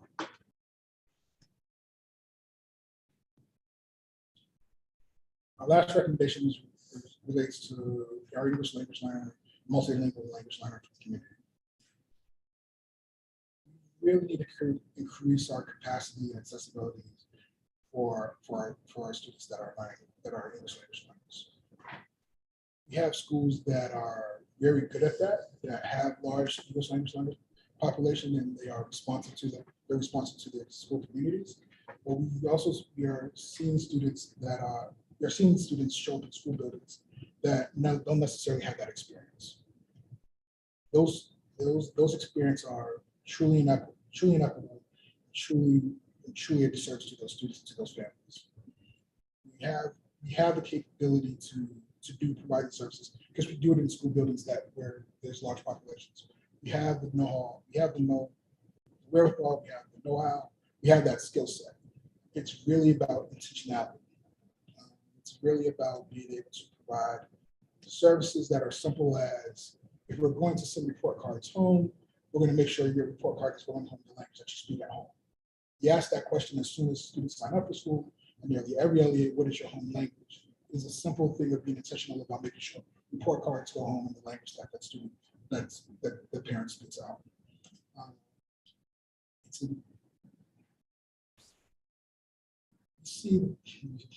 We see this intentionality in kind of folks that have done this well. There is lessons to be learned. It's not something that we need to spend, substantial resources to produce. It is learning from each other. It's creating that community of practice where we're able to learn and build and embrace. I think that is all of our recommendations, and I'm glad to take questions. There are additional slides at the end that have all of your award data or snapshot award data. You can have those conversations later, but I know. Ward of residence, not ward of Ward school. of residence. Thank you so much, Mr. Davis and team, for the excellent presentation.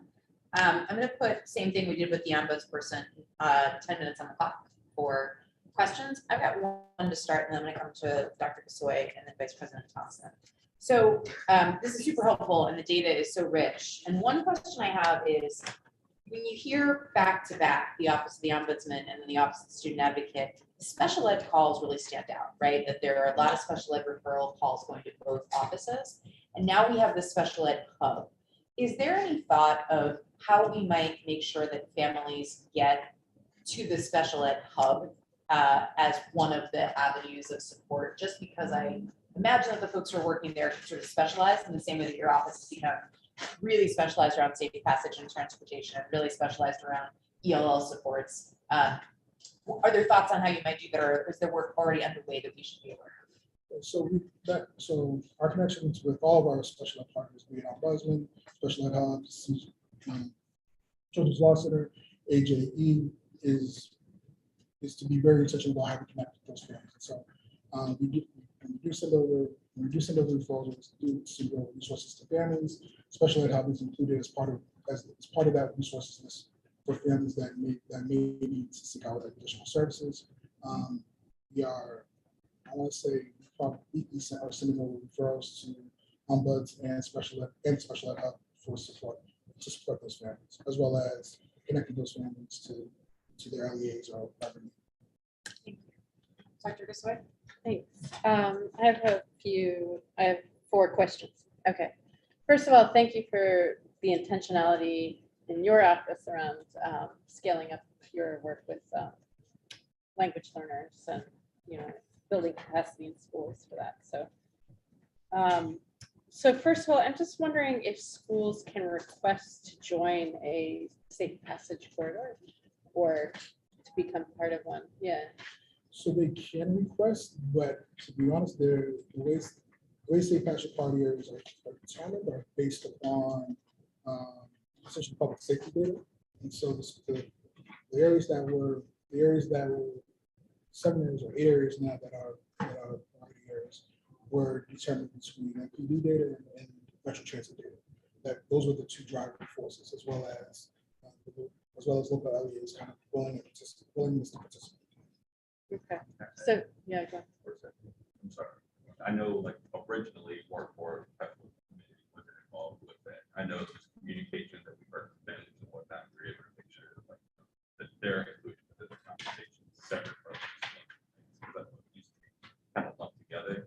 But then also there's opportunities. I know we try and talk with families directly with those surveys, focus groups that we have, just to hear whether it's PTOs or whether it's students directly who may fall like right outside that priorities area. Those experiences get those sort of right stakeholders.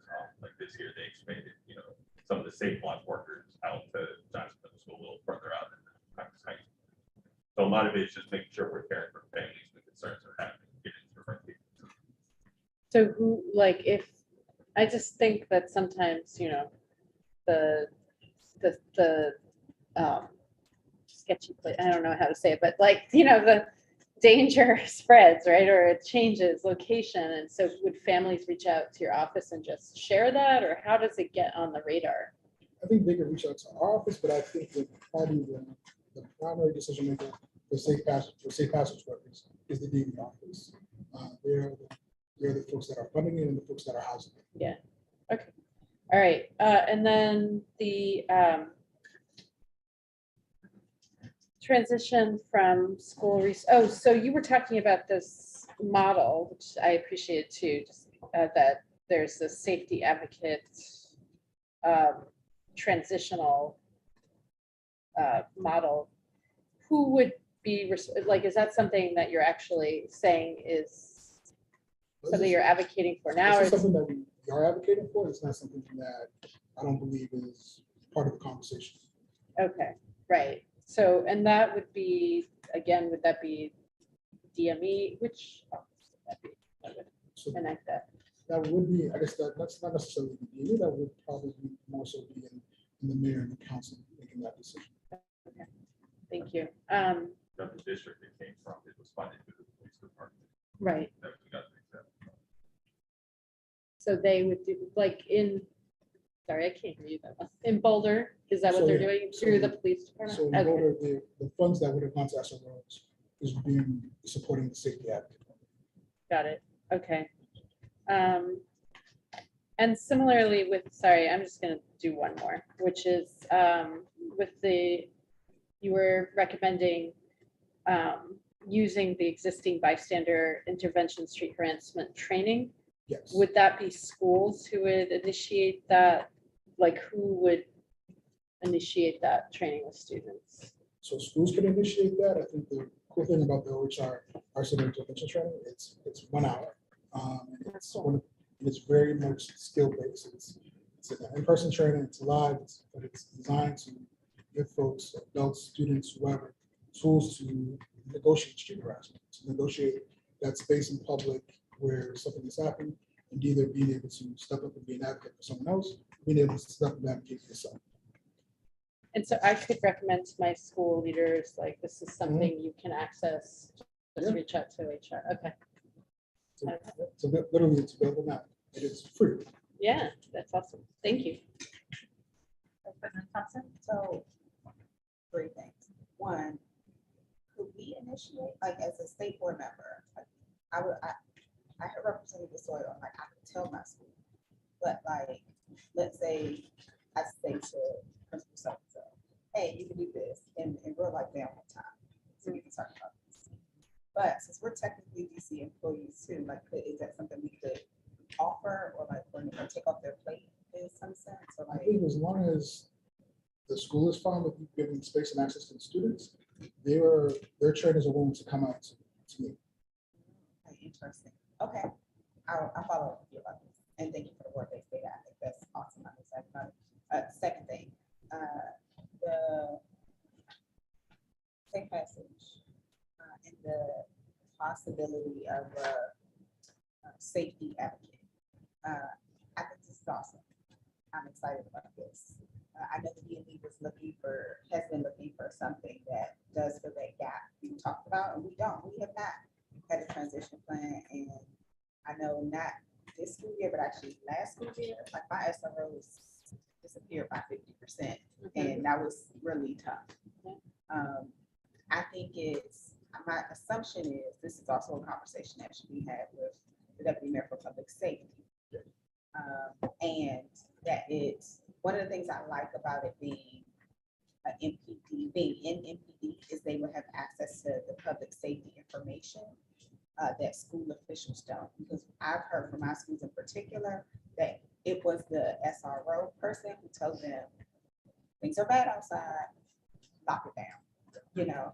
Things are bad outside, maybe we want to talk about some indoor recess today, like those type, which are really important for keeping kids safe. So thank you for coming to us with a substantive, it's super timely. So that's awesome. Third thing, with the records request, one thing I did not hear, and I appreciate your frame around the why it's important as far as like what people are trying to do with their lives, like why those documents are important. I'm not sure I heard what we need to do to make that easier for them. And so I'm curious if we've had thoughts on that, or if that's something that just needs more exploration. Unfortunately, it's a simple solution. It's resources. It's making sure our LEAs are staffed up to provide records when requested. I think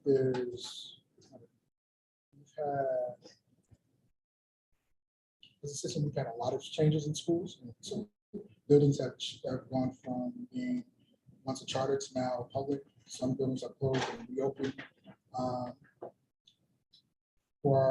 Especially for folks that are been out of the school system for so long and aren't necessarily aware of all of what that means. They will show up to Elliott High. They'll show up to High. Right, they show up to High, thinking that they're able to get their high school diploma. Or they'll show up to another building thinking that this is where I'm supposed to be to get my records, and then spend the next 2-3 weeks finding out where to go, just to find out that there's a portal online that they need to access to that. So it's a staff issue and like information for school staff, or it's not a database issue? So it's a database issue as well. Okay. I think the current database is missing. It's flawed. I think we've had experiences with residents seeking their records from years ago and just not being able to locate them.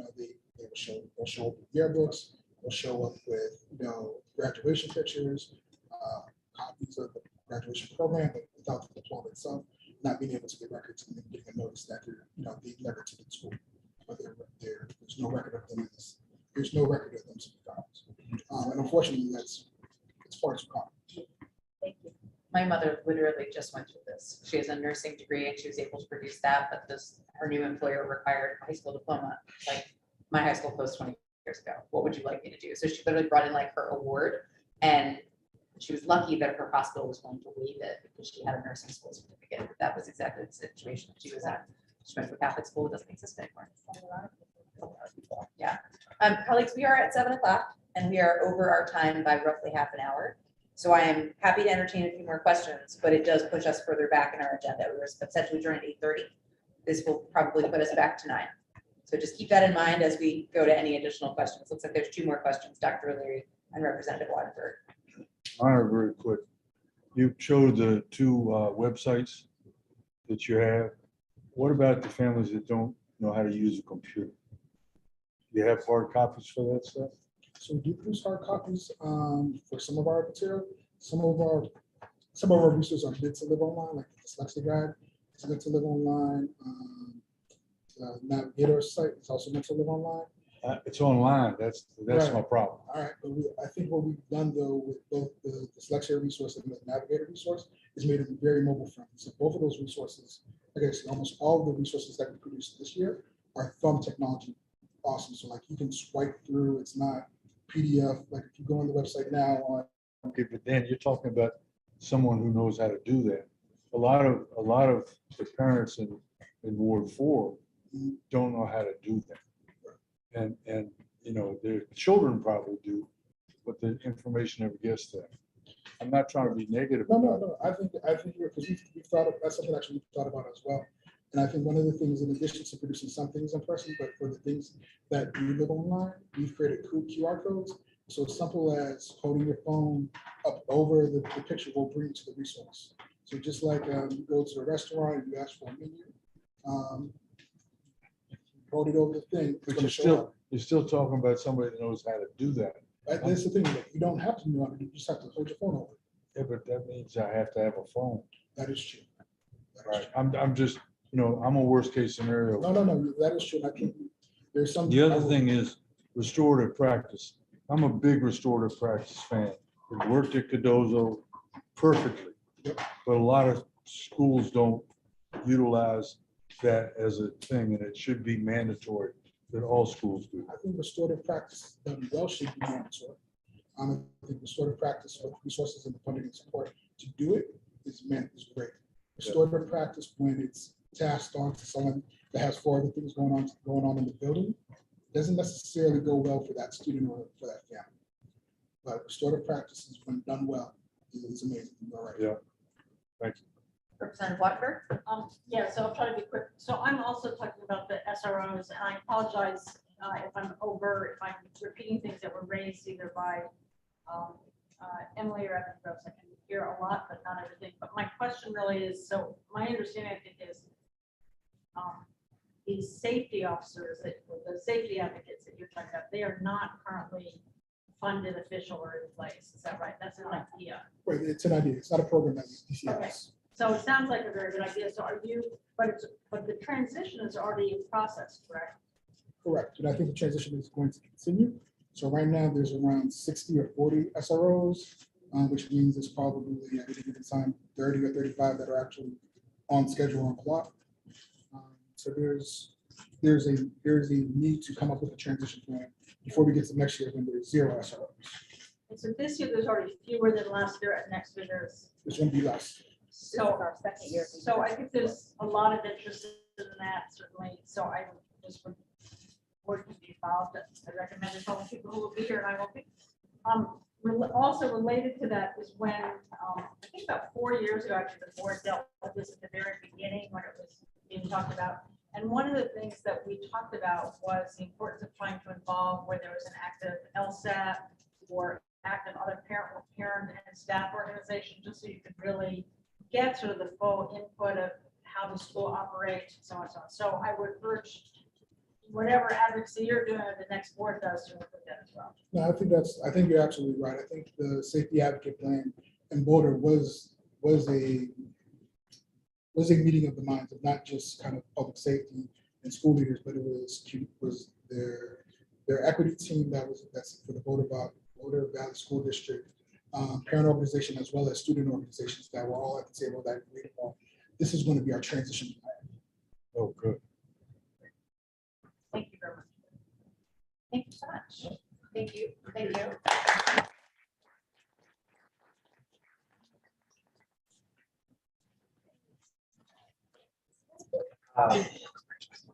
I have one quick thing just to note for members. This is very interesting hearing both Ombudsman Hayes and Chief Student Advocate Davis share their numbers. So in addition to both their offices, the state board also receives a number of calls. And I actually just pulled our record.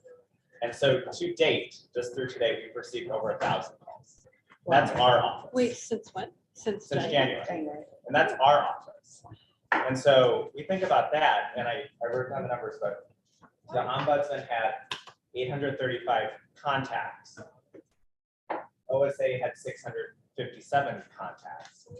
And then we've had 1,000. Wow. And I looked at, like, so what we do is a lot of times we'll refer things. And so of that, about 20% of our calls do end up getting referred to Dan's team. Another 15% end up getting referred to the ombudsman. But it's just like, the numbers are staggering of people who are calling to request like services, but as Dan has noted, as Serena has noted, like can't seem to find the right places. How many of those are actually for us, like that are not referred or just like that's not in our universe? I can look really quickly. About 5% are actually state board related. So that's like 50 calls, right? Like 5% are. People are just trying. But yeah, no, it's fascinating. It really is. So I just wanted to share that glimmer that like, there are a lot of people that are calling all the time. And I know that you all get calls too, and emails and things like that. People are looking for help. Yeah. There, didn't you do a report last year about some of those key Yes, over? yes. We did do a report, we can share that out. Okay, maybe Or not. we share that. That's really interesting. Yeah, that'd be great if you keep us up to date on that. Yeah. All right, colleagues, we're going to move on to NASB and a little debrief specifically around the Healthy School Facilities Network. So last week, members of the board and staff attended the NASB conference. During the conference, Representatives Gasoy and O'Leary, Vice President Thompson, and stakeholders from Mary Center and the 21st Century Schools Fund took part in a convening focused on building and developing relationship with other state and national experts to build and enhance the capacity of states to provide healthy school facilities. I'm going to turn over the agenda for the next 15 minutes to Representatives Gasoy, O'Leary, and Vice President Thompson to share a little bit about that discussion that you all engaged in Phoenix and the next steps and goals identified out of that convening. As a reminder to all the members, the state board was awarded a $10,000 grant. And so one of our collective goals is to identify ways we'd like to expend those grant funds before 2023. We hope hearing from the team tonight will start that conversation and that we'll be able to put together a state resolution for a vote at the December meeting that codifies the way that y'all want to take an action plan ahead. You know, you all are also planning to meet with the rest of the members of the state team, who we're really delighted to say includes members of staff from the Deputy Mayor's Office, a member of staff from DCPS, university faculty from George Washington University School of Public Health. So we really got a good team to the table here.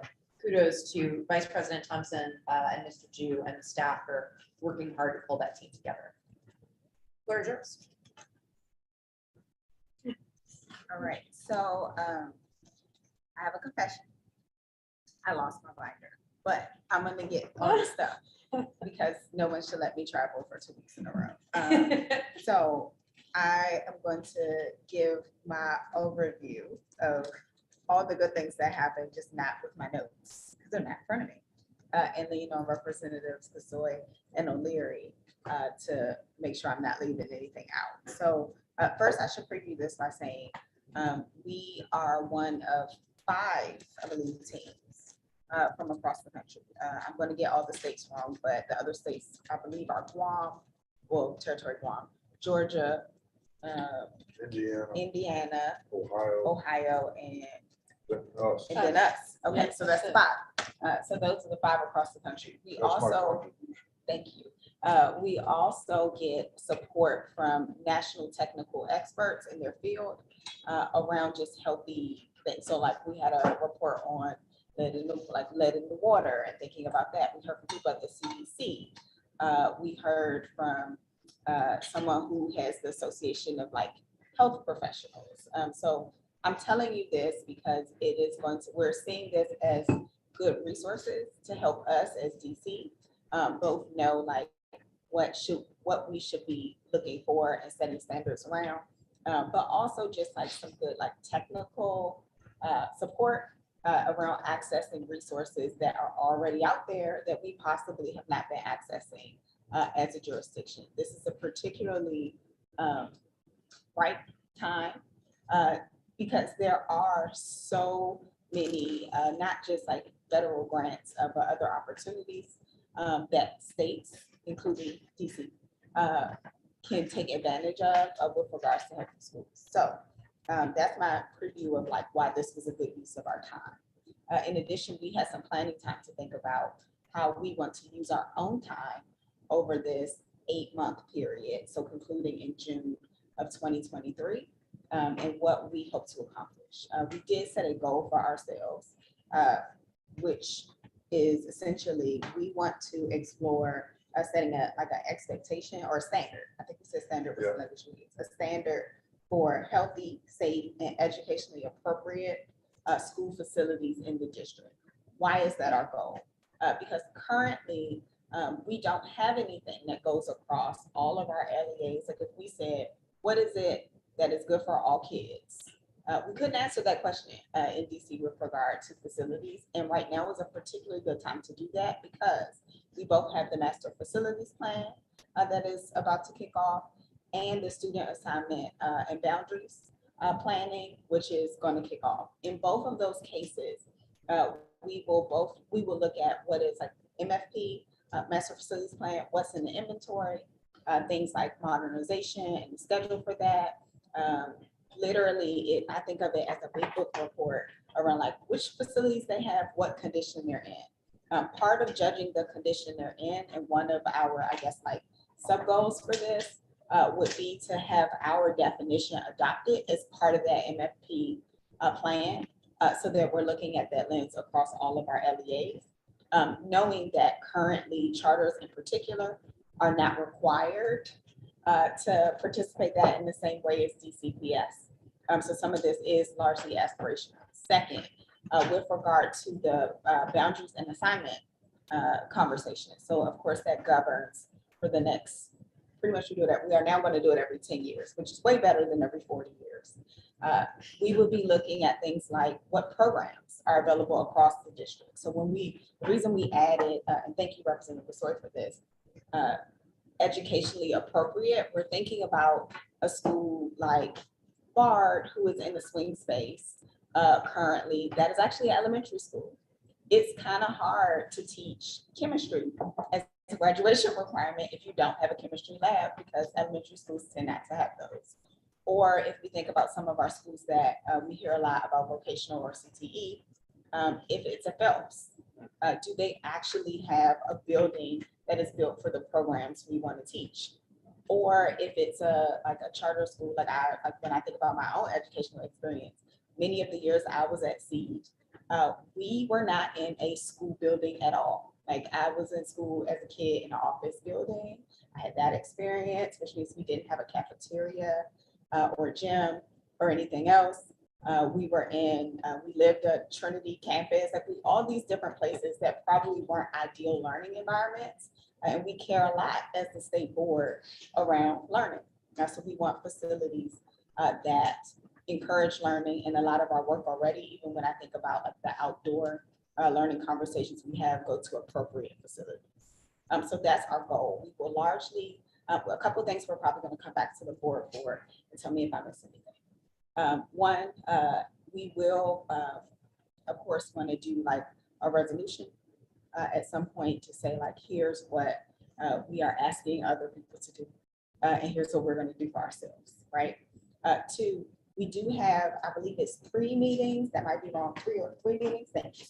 3 meetings where we'll continue to participate in this network. We have not yet met as a full team because while Mary Filardo, who works for 21st Century Schools Fund, was already in Phoenix, or already coming to Phoenix because she's been participating as an expert in the network. Unfortunately, due to short notice, the people from the DME's office and a couple others weren't able to join us. So we will have a full team meeting. We will get supports and have some good checkpoints along the way where we'll inform the board around like our progress and any data press, whatever we learn. So that's kind of my overview of the project. What are we going to want from you? I'm going to ask Representative Besoy and Representative O'Leary if I missed anything. B, I'm going to want to know from you all if you have any questions on just the overview. What might we need to think about in like our definition or like the scope of the project? Because literally we spent, I guess it ultimately was a few hours, like kind of kicking this against the, just working it out. And then if there are other actions we should take or activities we should take in getting toward our goal, because none of that is fleshed out yet. We literally just got our charge, started to think about our goal. So this is all very new and all very exciting, and not the only conversation we'll have. So tell me if I missed anything that probably was in my notes. You did a good job. I tried. Yeah. I think two things that we need from the board The first thing is, we need to have input on, because we're talking about healthy facilities. We need to have input from y'all about the facilities in your wards that aren't healthy. That actually was something that I was going to say was we touched on, you know, so I think the main focus is standards or a standard related to what you know, all students deserve across sectors from their facilities. And then also what we need to do is think about how do you assess that the first time and then on an ongoing basis. So is that, I don't know if that will be part of this project, but it's part of what we would then, if we're not doing it, who's going to do it? Like making sure that it is developed, that some sort of checklist or, you know, tool is developed that, you know, you can do that kind of thing. Because we all have schools that are healthy, but we also have schools, I know I do have schools that are not healthy at all. And we need to have that kind of data. You'll hear that word every 6 months from me. That will reinforce the standard that we're going to create. All right, so I'm gonna go here. I have a question and maybe a statement. How, like, what does, I know the definition of one of the things that's gonna be worked on, but like, what is the range? Like, hi. What are we considering like healthy schools? Or like what areas of health are we considering? Like I'm thinking like something that SBOE talked about is the DC Council passed this bill to provide period products to students in all their bathrooms, but none of the SBOE members, including myself, have seen that in our schools. Would that count as something under healthy schools? I think it's something we can talk about. So one of the reasons that we added the language educationally appropriate was like, we didn't want to take for granted a whole bunch of things. Like at different ages, you need things, and you have different populations, or even just health, including mental health. And so we had a whole conversation about, Representative O'Leary was like, of course, mental health is included in health. And I was like, well, not everybody thinks about it that way. So we might need to like call that out as important to us. So I think, I don't think we have the answer to, these are all the things this encompasses. I think the questions you ask and questions like that will help us get there. And the technical expertise that we'll be able to rely on to. Yes. Thanks for listening. No, it was a good question. I don't know what was happening. Yeah, so that was my question, and hopefully to put that on the thing, it's like the SAC really cares about this, and we haven't seen any more about it, and that's super important to us. And anything we do see is like stuff that's coming out of students' pockets. So just No, that's drop great. that there. And that was one thing that we brought up, and they were very impressed with, was that we had 4 student members on our board. All right. And Yeah, this- we're impressive. And that student voice, We really are. in the great workshop that y'all gave, the student voice, for a lot of the boards, they don't have a student member. And these are state boards, of course. Yeah, Right. well, we talked to some of the different states. I think maybe that one, that was in your group, I don't remember the list of 5, that was too much for me, but one of them is interested in expanding to adding 60%. That doesn't work out. I think that's what I was gonna go to Representative Parker and then President Settle. I can't tell. Okay. Yes. Well, I was just gonna say, I'm really excited about this. This sounds great. And the intentionality of the state committee, I'm assuming is what you all are calling it. Just wanted to know what, if any, commitments you've received from the Deputy Mayor's office to include the findings, recommendations, or even the state board in future work around facilities planning. Oh, the answer is none, because literally, we came up with this goal. No, And the idea to end that this is, and we want to include, and we want these included in the thing But that's at on- least our on goal. Thursday. We just literally, so we, I guess, what was that Thursday? I don't know, Wednesday or Thursday of last week at NASB. We just established this goal and we said, as part of our goal, we want this included as definition, so we haven't told them. Oh, yeah. So no I think that's a commitments. great opportunity. Yeah, no commitments yet, because they, we're They telling don't y'all know. first. Yeah. Yes. Or we're asking. Now they do. We're asking for your feedback first. Yes. Well, positive feedback. I don't have any other, but I think I really appreciated the intentionality. And I think setting the standard is a really good point because we really don't have a standard. Right, that's. The question with that comes to mind though is, especially for our charter sector that kind of is out on its own, trying to find anything that it can, how does setting a standard either limit or provide opportunity to half of our school systems? It's a good question. I just wanted to look, is the DME doing some athletic facility for study? Did I hear that correctly? Yeah. So could that be rolled into that, because you mentioned the whole master facilities plan is being discussed, there's allegedly a study related to athletic facilities, and then the whole boundary. So I'm just saying, add that report related to athletic facilities to that conversation, because there are some that either, one, it supports the whole student, two, there are some that have like real safety issues, it seems like. Yeah, and that's a good point, because we are defining facility broadly, which is why I brought up like the outdoor learning component. It's like school and school grounds, right? Is how we're thinking about it currently. Setting. Yes, Representative Wattenberg. Yeah, so very quickly, is the committee that we're setting up such that we could get somebody from the SAC to be on that committee? If they wanted to be. Yes. I think that anybody you can get from that whole group is so huge, I mean, in terms of what's going on in their school, so I highly recommend it. Yeah, I mean, I think one of the questions, so if a student member wanted to be, yes. We did have some loose requirements. And when I say loose, I do mean loose. Like it had to be, we had to have at least, what was it, 1 or 2 members who were continuing and like somebody in leadership, right? So those were the parameters we were given. And then it was define the rest of your team kind of for yourself. So we did reach out to the DME. So Jen Comey is going to participate. We did reach out to DCPS and did we confirm this? We're working on confirming exactly who, but we have some good headway with that. And we also reached out to the council committee that is currently responsible for facilities, since a lot of us have had ongoing conversations with them. However, we recognize, that's my time, but we recognize that the committees will likely change in January. And so we're trying to figure out how to like stay in communication until then and continue to move forward. But we don't have rules. If that's what they want, if that's how they would like to be involved, great.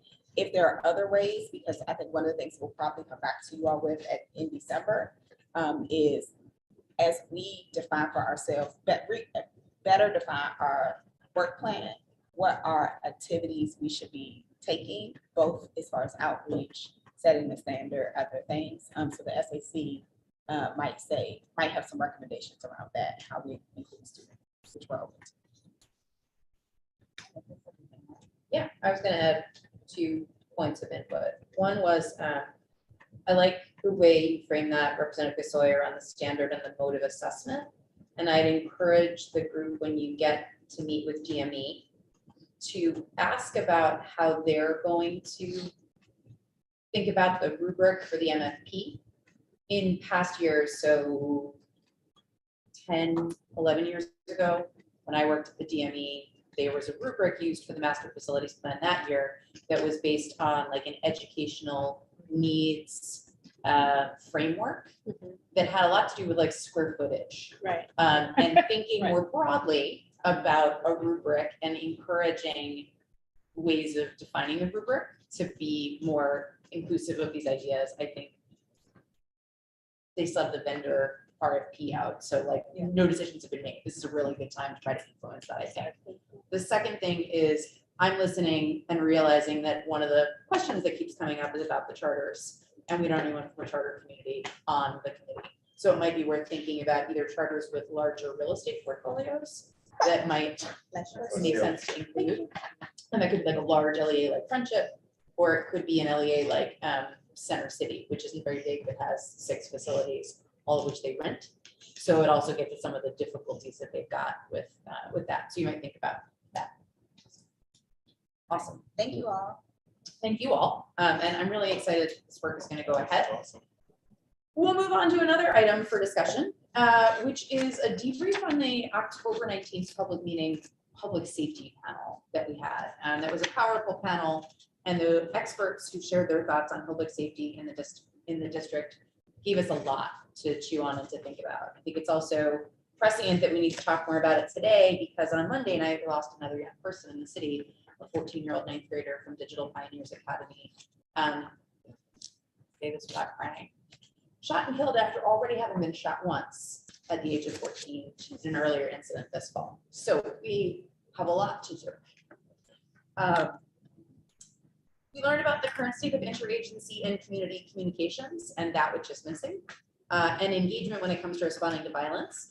And our expert panelists shared their perspectives on the work on public safety efforts and resources and the impacts of this work on student physical, mental, and health was invaluable. So I'd like to turn the next 15 minutes over to talk about the next steps coming out of our panel discussion.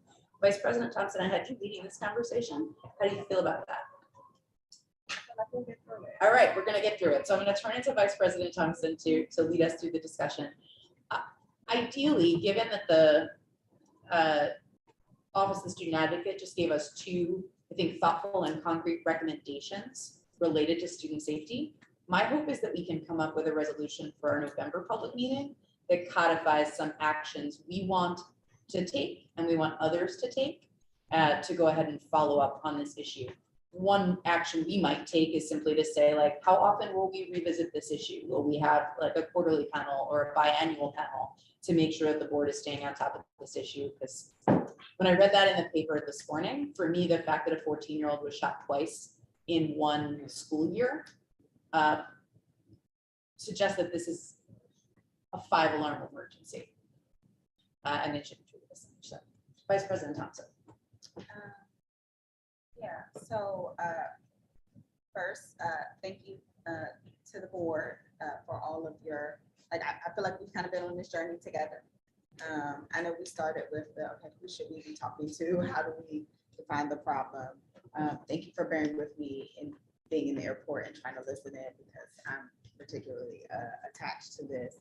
I think, I don't know if people want to just jump in, but I'm happy to start with like something for people to respond to, because really our goal for this 15 minutes is like to just get some bones of like, what is it we would put in the resolution? So like a couple of things President Sutter laid out could be there. We can talk, I know we heard some issues around coordination. We heard some issues around consistency of funding that came up again tonight with our Student Advocates Office. Different layers of work. So like some of people were talking about what it took to provide a direct to students versus like some of the challenges with practice and policy and not connecting the two of those things. Then just like what are some of the supports to improve practice or gaps? Like I know, and I apologize because I need to see people too.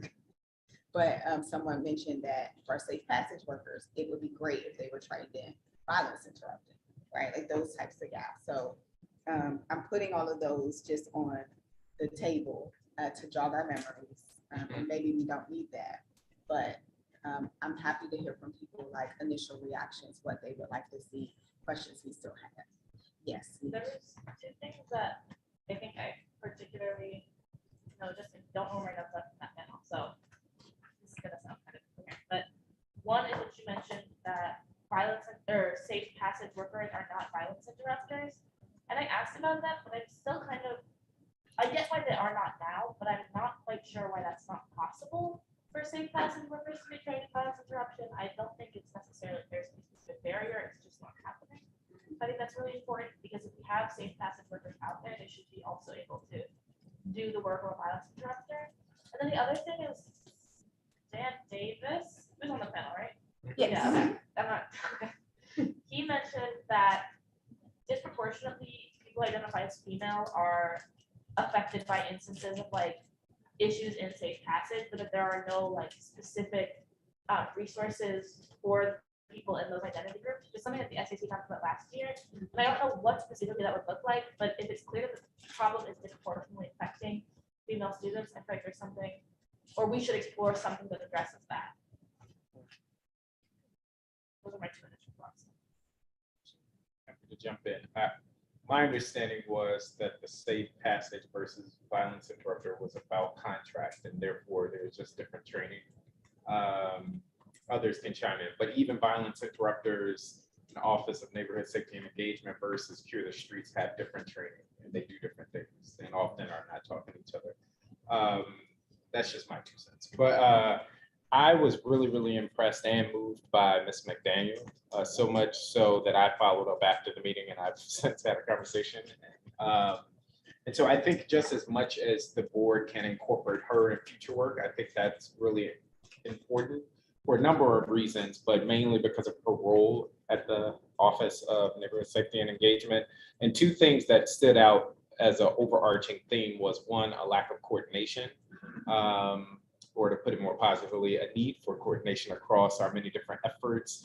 And I was just struck that safe passage seems to sit over here in an isolated silo with the deputy mayor while all of this other work is going, and it's splintered. And so I think that is one major theme, as well as data sharing. And so I asked the question of the Cure the Streets team. So when you are out there, well, it's not the Cure the Streets team, but the nonprofit that's doing some of the safe passage work, what happens with the incident reports? And it's clear that they're doing them and reporting them. I don't think the public has readily available information about those reports. And so I think as much as we can request that, but also to make some of that information public would be helpful. So coordination and data share. I know we're kind of all lined up, so it's hard to see if we were trying to motion in. I'll jump in because it's interesting. Because a couple people that I know do both safe passage and they also do some violence interruption work. So I'm not sure if it's because they picked up a couple of jobs or what, but for instance, we secured a safe passage section for Johnson Middle School by me having a conversation with somebody who was a violence interrupter who also does safe passage, and she kind of steered me like, I'll tee up the conversation, talk to this person too. So there is some overlap, it's just not clear, and I agree with the whole piece about the streamlining, because I still get confused about what does Cure do, what's this person do, we're all doing the same thing, so why aren't we on the same page? Because I think ultimately that will support students. Some of the things from the panel that came up were the gentleman, and maybe if the leadership can follow the Deputy Mayor of Education, he mentioned like there was a contract lingering that they were like on fumes trying to fund their folks. So we can get clarity about like, have people got paid? What's this mystery, not mystery, what is the contract, what's the status? I was curious about. There was also very mention about background checks. And actually, Chairman Mendelson hosted a hearing today. I did testify and said it was my viewpoint, but I said that the board held a panel and background checks came up, and asking that individuals who tie themselves to safe passage, violence interruption work, to have some of those requirements related to, it's not a, not a crime or offense that was related to children, that they allow them to be in schools. I think there are some individuals who know how to really engage with some of our students, but because of certain flags that aren't related to children, it holds them back from being in the schools. And I know some people do really, they are related, like they know how to relate. So I think making sure that the background checks, that piece is not a hindrance, because not all, but some have some justice involvement. And a lot of it is, a lot of the safe passage, violence interruption work is a means for them to be employed, because it's the connection with our justice, post involvement justice. But yeah, what else? A highlight though, the buses are great for safe passage. Like that seems to be something that families really enjoy, students enjoy, well used, those red buses. As much as possible. That microtransit doesn't work on it. It's like, that, keep doing that because people love it. Those were my new things. I got a text from Representative Patterson. I know he's on the phone and is still with us. So I'm gonna go to him. Representative Patterson, can you hear us? I can now. Can you guys hear me? Very clear. Okay. I just wanted to go back to a point that I made when I told the story about growing up, saving a child's life, is that a lot of this hinges on access to school leaders for them to be proactive as opposed to reactionary. Somehow we have to get in front of these incidents. Most of our violent interrupters have information that school leaders need to prevent a lot of the crimes. And so I heard a representative read, and she said it very well. Once we get past some of the background checks and those type of things and making sure that they, pass those scrutinies, that they need to have access to our school leaders as they find out informations. Again, the ones that I've been working with a lot in my professional job during the day involve 3 different schools. One being a charter school and 2 being DCPS schools, but they all intersect and they all need access to those particular schools to make sure that we're addressing those issues. So whatever we do, it does nothing unless we get the information to the school leaders to prevent the problem from happening in the first place. I'm sure that the child who was killed in Berry Farms this week, people knew what he was going through when he got shot the first time. And if that information gets to someone where they can provide him some type of protection or a safety plan, we may have saved a child. So access to people who can truly help someone who is in danger is important.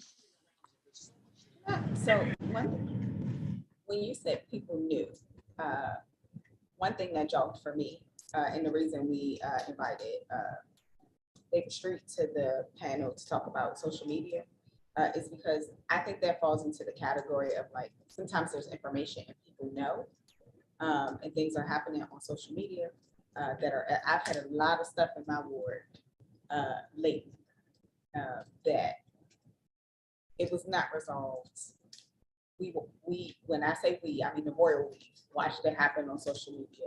It was not de-escalated and it resulted in real life consequences for people. And so I think about what the student rep shared as far as what we're teaching our young people about social media and like what are possible supports and interventions around that. But I also think about our staff, and I mean staff broadly, or our educators, and possibly like, is there some type of professional learning that we should be offering so that, because I know a lot of teachers who are on like Instagram, TikTok with their students and they see things, but I'm not always sure they think about it if it's outside of the building to flag for a school leader who can do a school safety plan. So I wonder if that's an opportunity to close a gap as well. I see, I'm gonna go Representative Bernstein, Representative Besoy, because she hasn't chimed in yet, and then Representative I think this is kind of divorced from social media, but I mean, Representative Parker was talking about how oftentimes in classes is distinct from a lot of these things. I think maybe if we view and advocate for it as more like integrated with other things, it could solve some of the issues. Like we know that after extreme instances of violence happen, they don't just stop, they escalate, like they rapidly escalate. We know this is true. So I'm wondering generally, like, if we can take, because like I'm a DC student, like I've seen this happen like so many times to my peers, and we know that it builds. So I'm wondering not just how do we de-escalate it once it's on social media, but how do we de-escalate it after the events happen, and what kind of mental health supports do we offer folks who's, one, whose peers pass away, and 2, who are likely to engage with violence because of this, distinct from just social media, and how to staff and teachers do intervention that is meaningful, not just mentioning that it's happening in a classroom and an assembly, but doing something that's genuinely meaningful and de-escalates or prevents further violence. So that's kind of different, but yeah. Can I ask a clarifying question? I'm assuming that you're talking about beyond how we deploy counselors, right, the next day. Yeah. Because from what I've seen, like from someone who's, from what I've seen, it happens right after we have an assembly or counselors come to our classrooms, things like that, but it's not a continued relationship that actually de-escalates violence related to that situation. One, because from what I've seen, and I'm very lucky because it's never happened to someone super close to me, but it's a lot of people don't want to talk about the intricacies of the situation with students because they don't want to like kind of, I guess, blur boundaries, but the problem is students know the intricacies or think they know the intricacies of that situation. And then if they don't know the intricacies, things get really muddled and that further escalates violence. But if they do know the intricacies, then adults just are not communicating with them.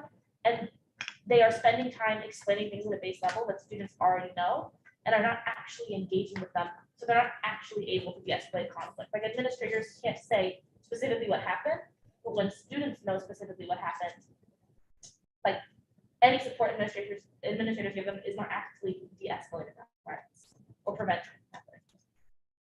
This is a good segue. Thank you for what I was thinking, which is that for our resolution and our advocacy, I think, you know, there's been acknowledgement that coming out of the pandemic, there is an elevated need for focus on mental health, on, you know, trauma, all of those things, and not really much action around it. There's been much more focus on addressing learning loss, as there should be, but I just think they need to be equal. Like, we cannot, we can't put that on hold, the safety things, for the reasons, you know, everybody is mentioning here. It also made me think about what I think it was Mr. Street, I'm not sure, said about restorative practices, which again, I think, you know, some schools are doing it well, some aren't. There isn't really enough emphasis and probably not enough funding. It's, you know, too optional. You know, there's like training you can go to. I think it needs to be taken more seriously. And then it could be related, I'm not sure, to what we just heard from Dan around the safety advocates. He was talking about it as like, I think what they're doing in Boulder is a transitional program, but maybe that's just something we need to have permanently in our schools is, you know, safety advocates, folks who are doing what you're talking about, where they're full-time and there's more than one of them, depending on how the size of the school, like maybe a certain number per student, you know, number of students, and they have, you know, maybe they're a team, safety advocate team, you know, so, yeah. Yes, for the resolution, I'll make it quick. Ms. McDaniel mentioned that they were going to start doing some coordination with like a committee. I know that our every student, whatever, everyday counts is no longer a committee, and I was just wondering, could it be an ask that someone replace that committee with a possibly this violence and whatever Ms. McDaniel is doing, if she feels comfortable, or we find a space that's appropriate for us. Another piece is the consistency in training, and I don't want to beat the program up because I know it just literally this is the first year of implementation, but I do notice some fluctuations, and I have where I live, I have 3 safe passage workers that I see every morning, and they all have different levels, varying levels of engagement. One lady is very interested in like walking people across the street. Good morning. I have a couple people that I'm like, every time I walk by, you're on the phone. So I'm not, but I'm like, I'm happy that they're there, at least to be a presence. But then it's like, how do we have like a standard for like have that training rolled out of like, here are all the things that you can do in your time frame, keep you motivated, excited to support children. Also, something else, communication. Even with that same pattern of having my 3 balancing or safe passage workers in the morning, they really probably should be balancing workers. But anyway, safe passage in the morning, the action might change. So like now 16 BU is no longer a hot spot, they moved to 14, and there hasn't been a coordination of, oh, we need to actually switch people over. So some of that, like, I don't know, encouragement, making it aware. I did email the person that contacted DME, but I'm worried if I see it, I know that it's happening somewhere else of like, oh, where the action is no longer where you have people stationed, you need to rotate people around, and how to make it consistent with, you know, folks feeling comfortable communicating back to people who are in charge. So those are my final thoughts. I'm really excited about whatever comes of this. I believe that is all of our time. We're over time. The one thing I would add, just because I'm gonna forget, is there's probably a standard needed across not just the safe passage, but one in Cure Streets, because quite frankly, when they come to my ANC meetings, the Civic Association meetings and everything else, and I ask them like, what does success look like? They can't tell me. Like what literally, like, so if, what's a good day for peer insurance? Like what should the expectations be? And it's about some It feels like an important thing for us to ask for in the resolution too. Like, I love the idea too of encouraging naming members of any sort of coordinating committee and naming a seat for SBOE that could be appointed similar to everyday accounts. I feel like that idea a lot. I think it's a way for us to keep our hands in. All right, so I've taken notes, staff has taken notes. I know Vice President Thompson took notes. So we will share out additional follow-up action items, including a draft resolution, and then any other next steps or support that we need. Sound good? Okay. We are on to committee reports. We gave a few additional minutes to a couple of committees tonight, and I think the word got out to each of those folks for why. I just want to voice that over for everyone now. We'll go in our usual order, but we've given board governance 10 minutes, education standards 10 minutes, and outreach and advocacy 10 minutes. For board governance, it's to talk a little bit about the upcoming panel as well as the upcoming move towards a report that we'll submit to council. So I want Vice President Thompson to be able to share out that. Education standards, I know in the last meeting there had been discussion, Representative Wattenberg had suggested and Representative Chang agreed that we should have a resolution on the like spirit of the board on issues around literacy that we find important that we want to codify.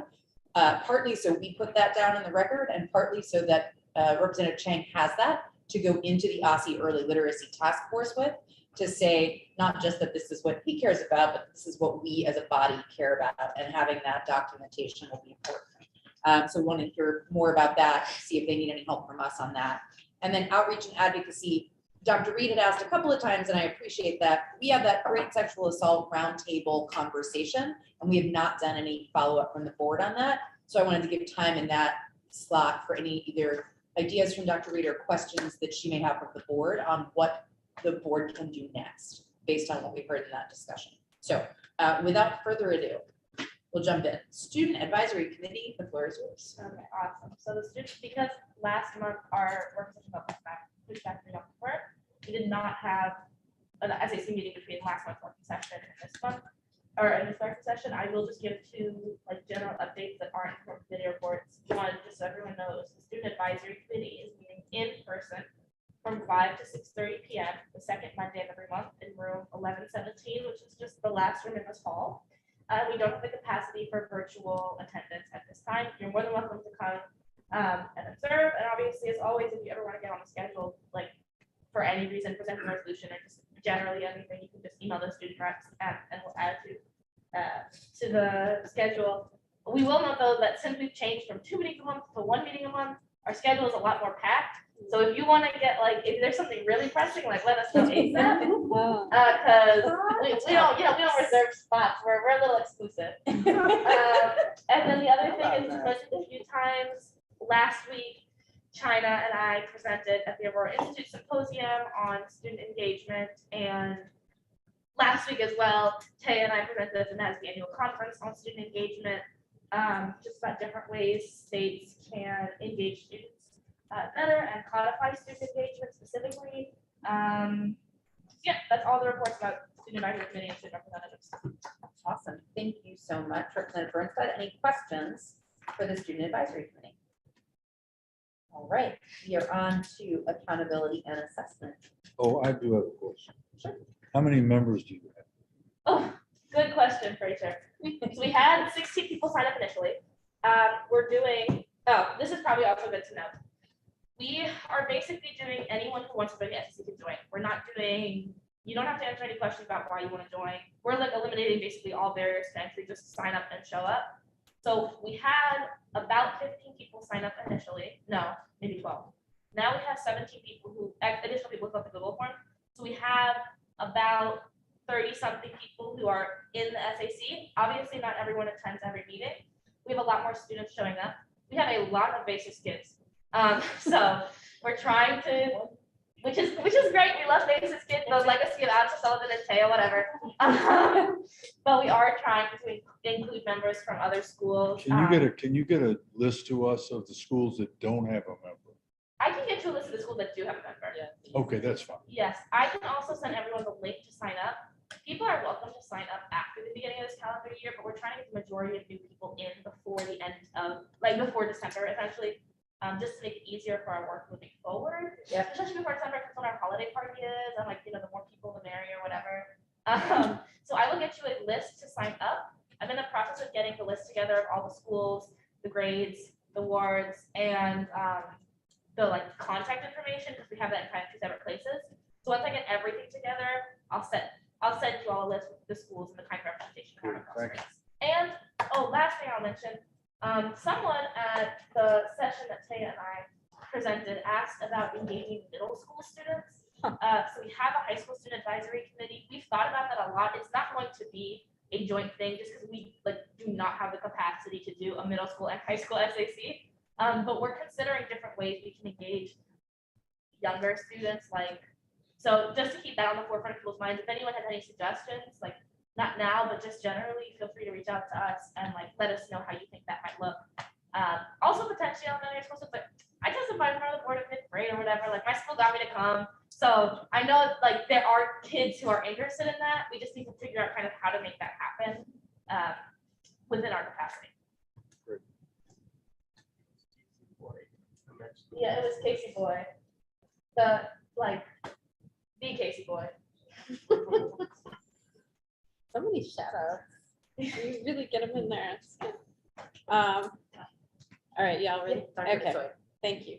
All right, this will be quick. So basically, we heard from President Sutter that OSSI is planning to do engagement, as we know, around the report card content and display, but we're not sure, still not sure when. It's vaguely sometime this fall, right? Is that right? Okay. And then also, I don't know if this has already happened, but our leadership will communicate feedback that we got from our back to school event to OSSI, just to, in the spirit of coordinating with them. We are collecting input, but what we did decide at our last meeting is that our committee is not going to do more official or formal engagement, that we'll just do it in our own words, informally.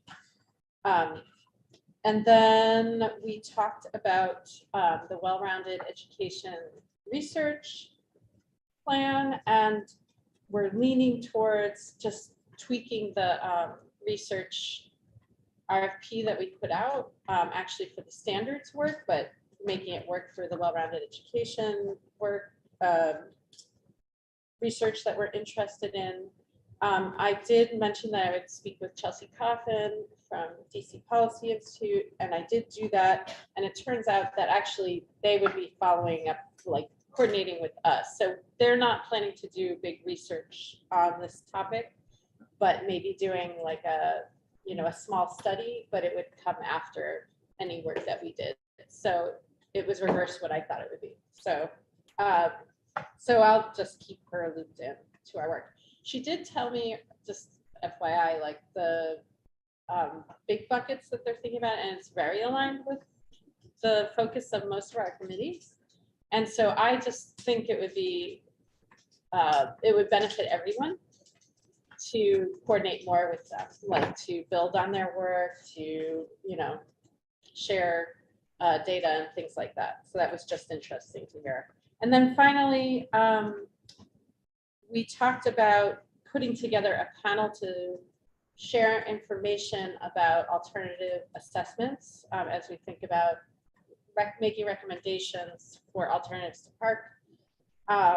And what we focused on was not so much a different test per se, but more on how do we do this in a way that addresses the main problems that have been identified, over too much time being spent on test prep, and how it ends up narrowing the curriculum and things like that. And so what we would like to hear is from states that are, for instance, doing through-year assessments, because that's one way that you eliminate the need for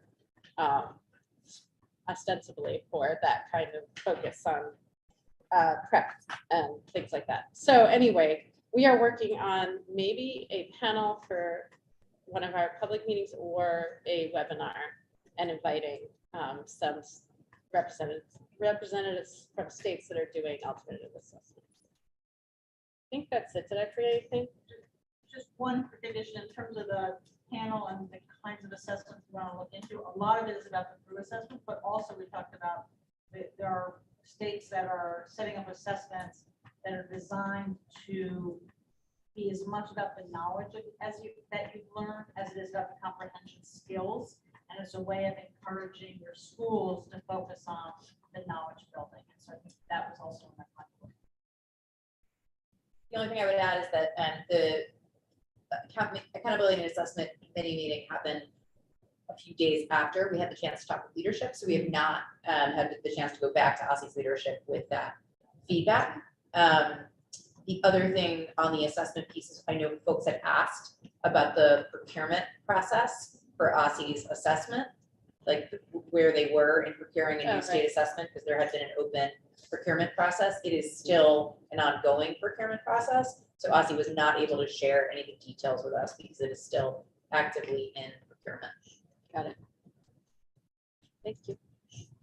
One thing I'd say, I guess this is also sort of something for the next board going forward, is so many of the states, the state boards have some input on the assessment. And the idea that you have this group of people that are so in touch with their communities and stakeholders and aren't consulted at all around particular assessment, it's just a real waste.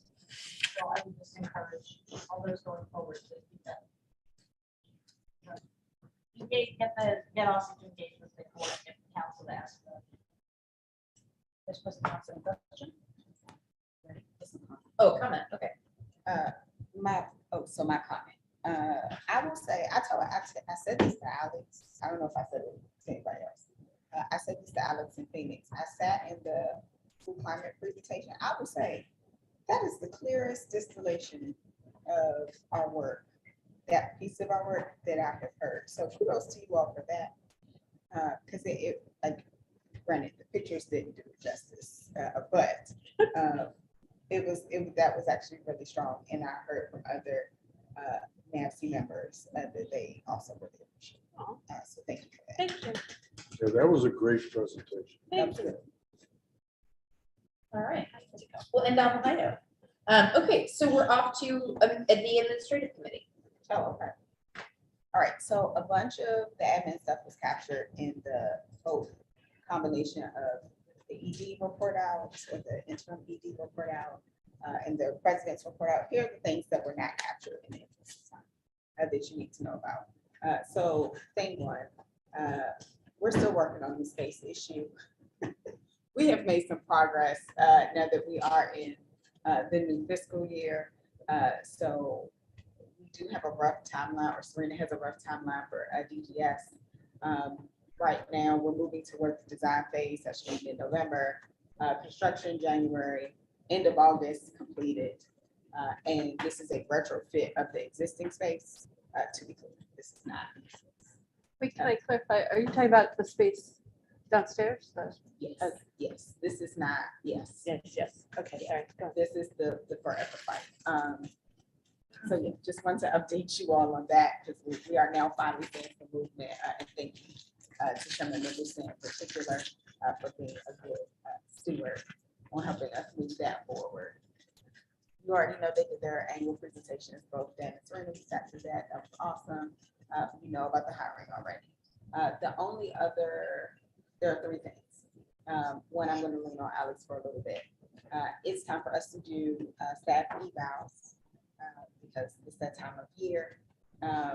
We talked a little bit about just like past practices, which was good to kind of make sure that we are consistent as possible. We do want to recognize that currently we have someone in an interim position. So that actually might look a little bit different than what we've done in years past, but it is time to do that. So we had that conversation.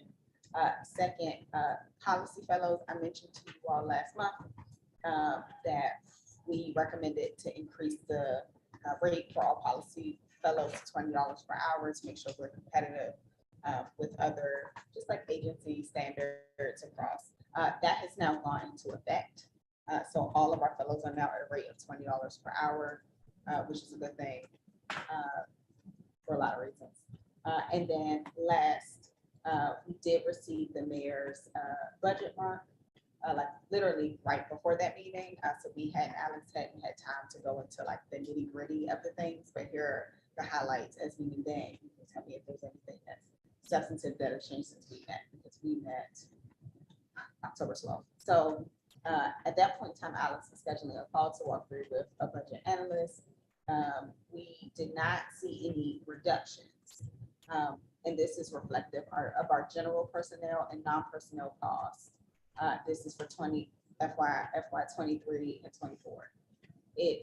But it does not include the 2.5% increase that the mayor announced after the budget allotment. So I want to be technical here. When I say we did not experience any reductions, it's the same number from last year. But we didn't get, it's the same number that we put forward, right? Yes. More or less. But it does not include the 25%, the 2.5% COLA increase. So we still have to absorb that as a small agency, so it's kind of like the same, but with more cost for us, if that makes sense. We had a whole conversation about if you have to go through the mark process at all, which was interesting and theoretical. And if people have questions about that, we can talk about it. And then we also noted that the ARPA funded positions are not included in that initial amount. So those were the headlines I had from the budget conversation. Tell me what is new or it's just missing. I think that's largely where we're at. As I said, we're trying to wrap up the FY 24 budget stuff by the end of this week.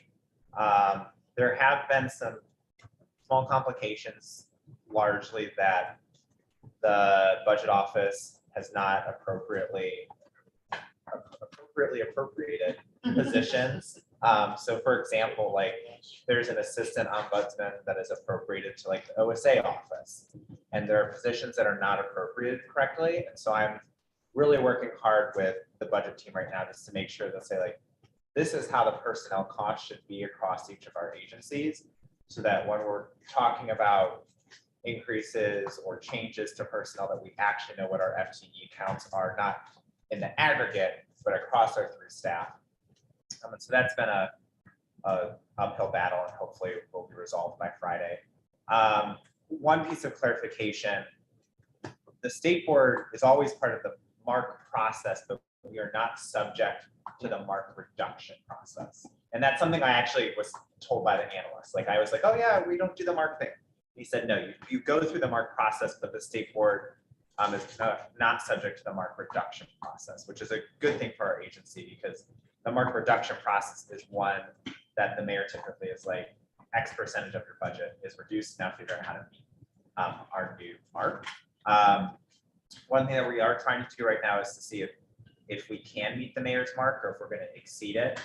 On the back end, it's unclear if our FY 23 positions that were approved by council and the mayor's budget, that would be the standards position, Dan's new student advocate position, if those were actually included to help calculate our FY 24 personnel numbers. So there's a lot of back end things, but we are making progress, and I don't think there are any other major things. I know we talked yesterday. Yeah, no, the only other thing I would add for the good of the order is that in our conversation with the chairman tomorrow, we added to our agenda the issue around the increase in COLA without the subsequent increase in the budget, that for agencies under the mayor's control, there's an opportunity to use reserve funds to cover that, and we're not subject to that. So we do want to talk to the chairman, make sure that A, he knows that, and B, see if there's any way around that. It does sound like it will not be a problem for FY 24, that the FY 24 budget will be reflective of those COLA increases, but it would have a significant increase on the programmatic budget for FY 23 for this existing board. It would thus impact our new executive director's ability to work with programmatic costs, and it would limit the work the board could do. And I don't think anyone in the city thinks that's a good idea right now. So we want to make sure that we have that conversation with the chairman and see if there's a way to address it. Other questions about, sorry, Do you need other anything questions? Do you need anything from us, or? Sounds like you guys got it. Okay. We'll come back after tomorrow and let you know if we need something. We gotta go. I'm having dental surgery in the morning, so the chairman should feel very bad for me and feel very interested in helping the board. I'm gonna use that sympathy effort to my, Like it. my. A point and a question. The point is the mayor, in my experience, does this, or the executive, not the mayor, the executive does this regularly. And so thank you for going to bat for the agency. The question is about end of year evaluations. Last year, one of the things that changed was that we sought input from the board anonymously from, well, the board and staff for the ED. Now I know things are different this year, but whether or not that was going to be something we did again this year. And the reason for that was feedback that we heard was in years prior, it was just the leadership team that did the eval for the ED. And so in order to give all board members and staff an opportunity to give feedback, we did that. So, and it seemed like it went well. So I would encourage, if possible, to do it. Yeah, I mean, we talked with Representative, just met Representative Besoy about like what we used last year and why we did it. I think the difference this year is someone who's been in the role for much less of a time. And so I think we're trying to think about like how to balance that, because like I'll use myself as an example. For 8 months of Alex's position, I'm not so sure I would have strong insights that would be helpful for him as an employee, because it was 8 months of the year where I did not, like, as opposed to if he would have been in the ED position for the entire time. And so we have not made a decision yet, but I think that's something different that we have to weigh. And I'm curious what members think about that. We did actually have a conversation with Alex about what was helpful to him in his development as an employee, period. Because, and again, I speak for myself. My personal point of view is evaluations, one big function of evaluations are helping you get better at your job and future career trajectory. And so we did have that conversation. So Alex actually welcomed us doing an evaluation, which technically, since he's not the ED, we don't have to do. And so yeah, so those are the, I guess, complexities that we're weighing, which are unique to this year. I would just throw in that feedback from John Paul, he found it very helpful for the professional development. And so I remember like the feedback from the staff, which I never would have known was really helpful for him to have that, both positive and constructive, to have that as part of the overall feedback. So just throwing. Can I ask a question? I think it would be helpful to Representative Parker if you would make time to either via email or in a phone call, share with Vice President Thompson and I a little bit about your experience with the process last year in preparing it. Because I'll be candid, there's a time consideration too. We just spent a lot of time both with staff and with members hiring a new ED. That was easily 50 hours of work just to go through that process. So being mindful of how much time it took and how much time we would ask of members and staff again.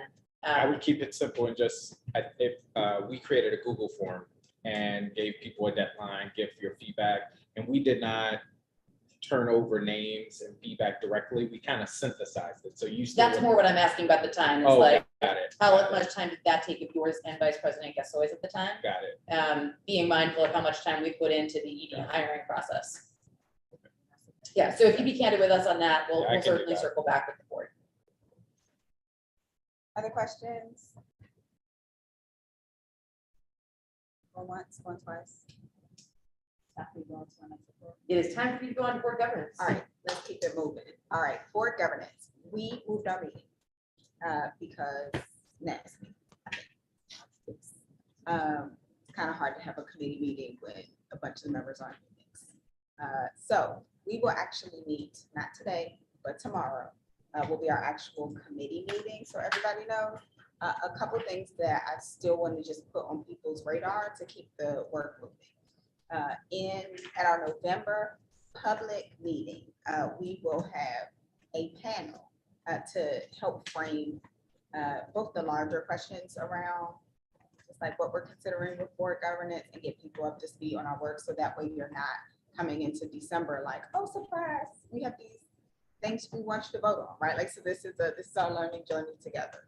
Darren and I have had some preliminary conversations to get some of the invites out, and similar to the school safety panel, we want some ideas around people that will be helpful to invite. So I'm gonna tell you some of our initial thinking.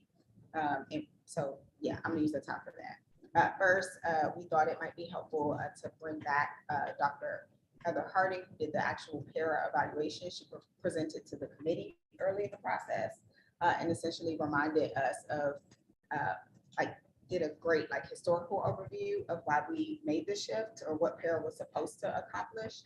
And then what stakeholders said at that time, because her job really was to lead that, what was it, 5-year evaluation of mayoral control that we did way late. So just that way you don't have to go read all the reports. She can give you the Cliff Notes version. So we thought that might be a grounding for the board. We thought it made sense to invite someone who we actually have not heard from as a committee yet, but many of you probably are at least familiar with, which is former Representative Mark Jones, because he was on the board when the shift happened. So he both served in the capacity of a state board member and a local board member. And so just what the responsibilities were like, what the experience was like, just that feedback we think would be helpful. Third, and Darren is gonna have to help me because I cannot remember the person's name, but there was a professor that we were trying to invite. Josh Glazer. Say it again. Josh Glazer. Okay, yes.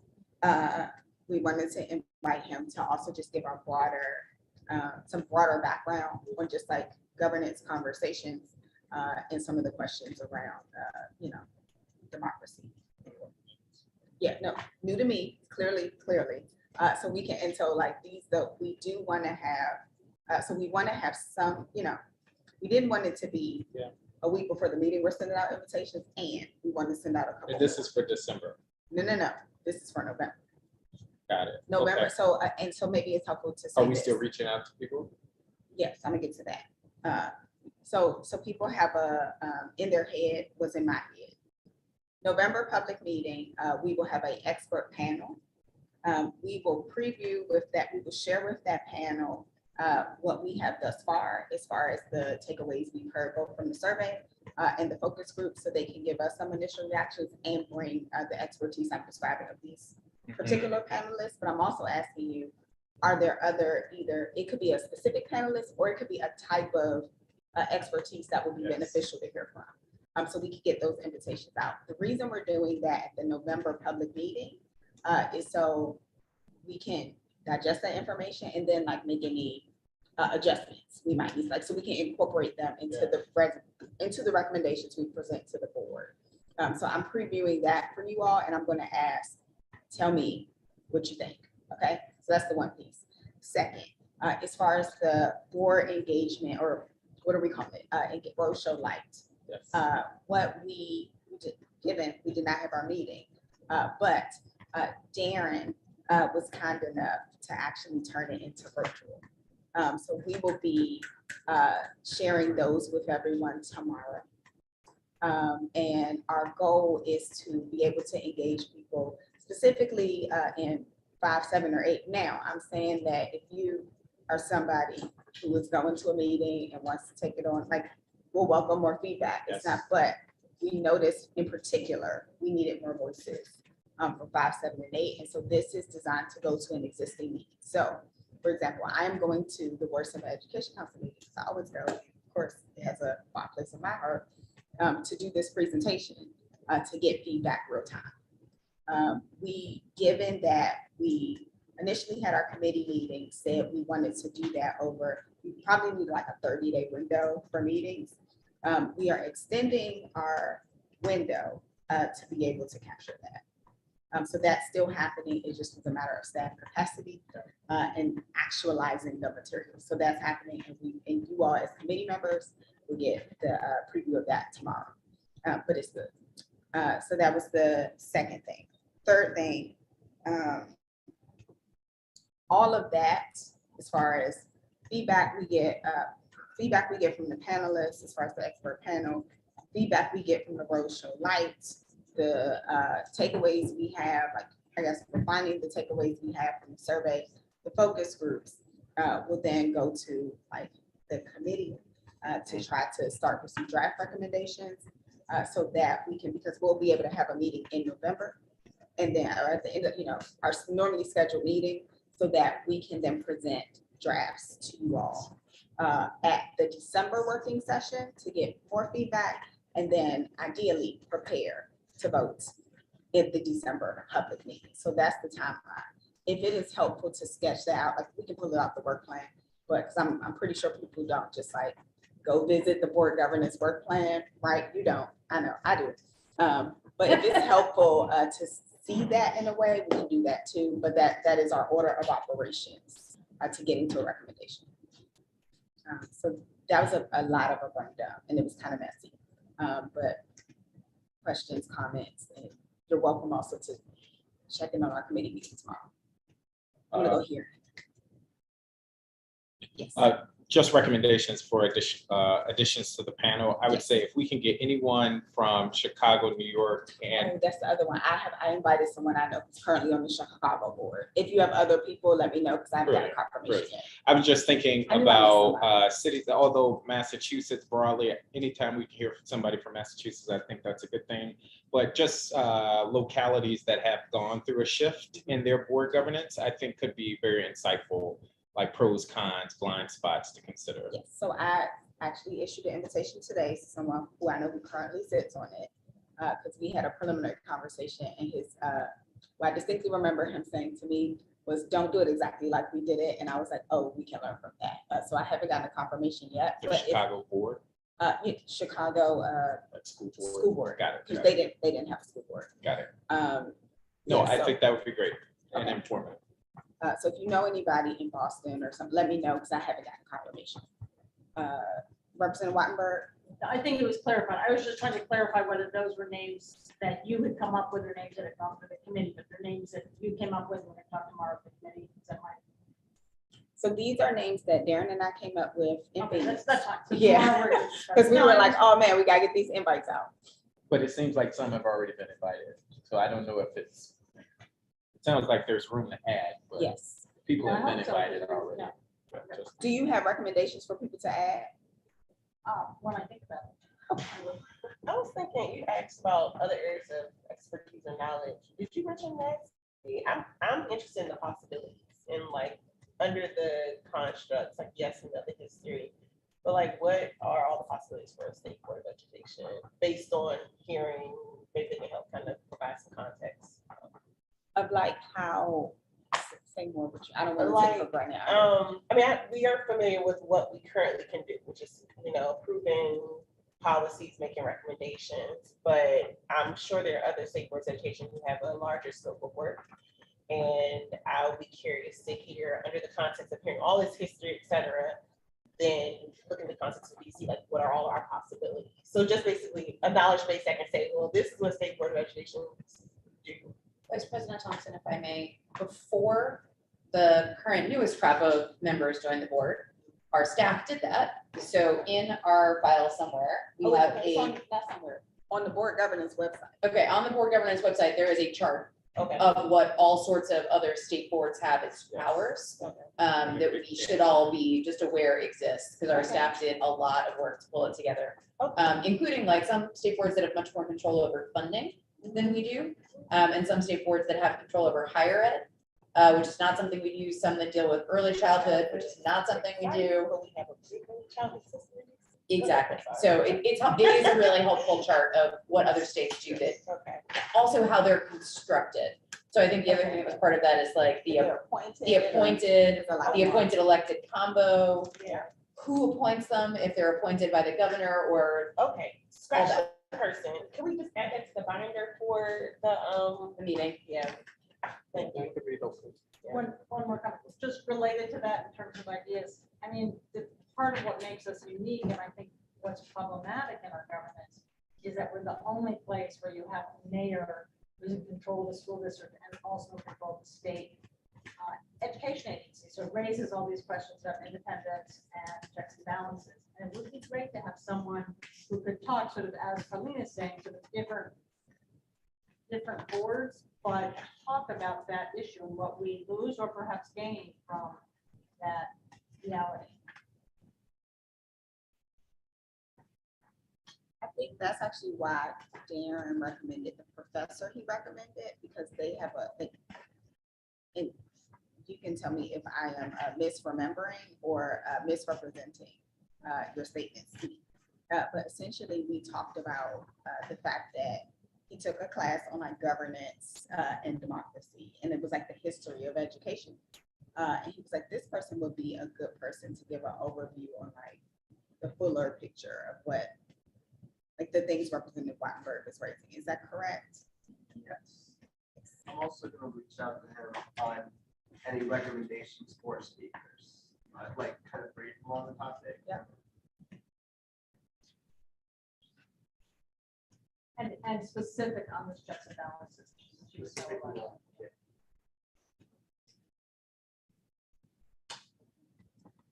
All right. Thank you all. We're trying to, given there's been a lot of work just on the board, we're trying to keep things moving, going to NASB and all the different things. So thank you for your time today, because it helps us with the larger time. Thank you, Vice President Thompson. Turning now to Representative Chen. Ed standards. Super. So, Representative Wattenberg brought up this idea at our last session. And the concept is that we would have a resolution from this board that I could bring to the task force, that the first meeting is at the end of November, to be able to say what I'm advocating for as the representative from the DCSBOE on the task force is not just what Representative Chang wants, but something that we have discussed over time. And what I would also like to draw from is the informal committee that I have convened over the last year or so that led up to this task force. So that had folks like Elizabeth Ross, and we had representatives from CPS and Public Charter School Board, from the Washington Teachers Union, and from different agencies and different community organizations there. We had drafted a vision and recommendation statement that I have now emailed over to make sure it's at the top of the inbox of our team as they draft the resolution. And it includes things like recommendations regarding structured literacy training, high quality instructional materials, on-the-job support, engaging families, caretakers, and communities. And so want to take my time, my 8 minutes and 19 seconds I've got, to see if we have any recommendations from folks who are here today on what we should include in this, to make sure that it is part of what I'm equipped with.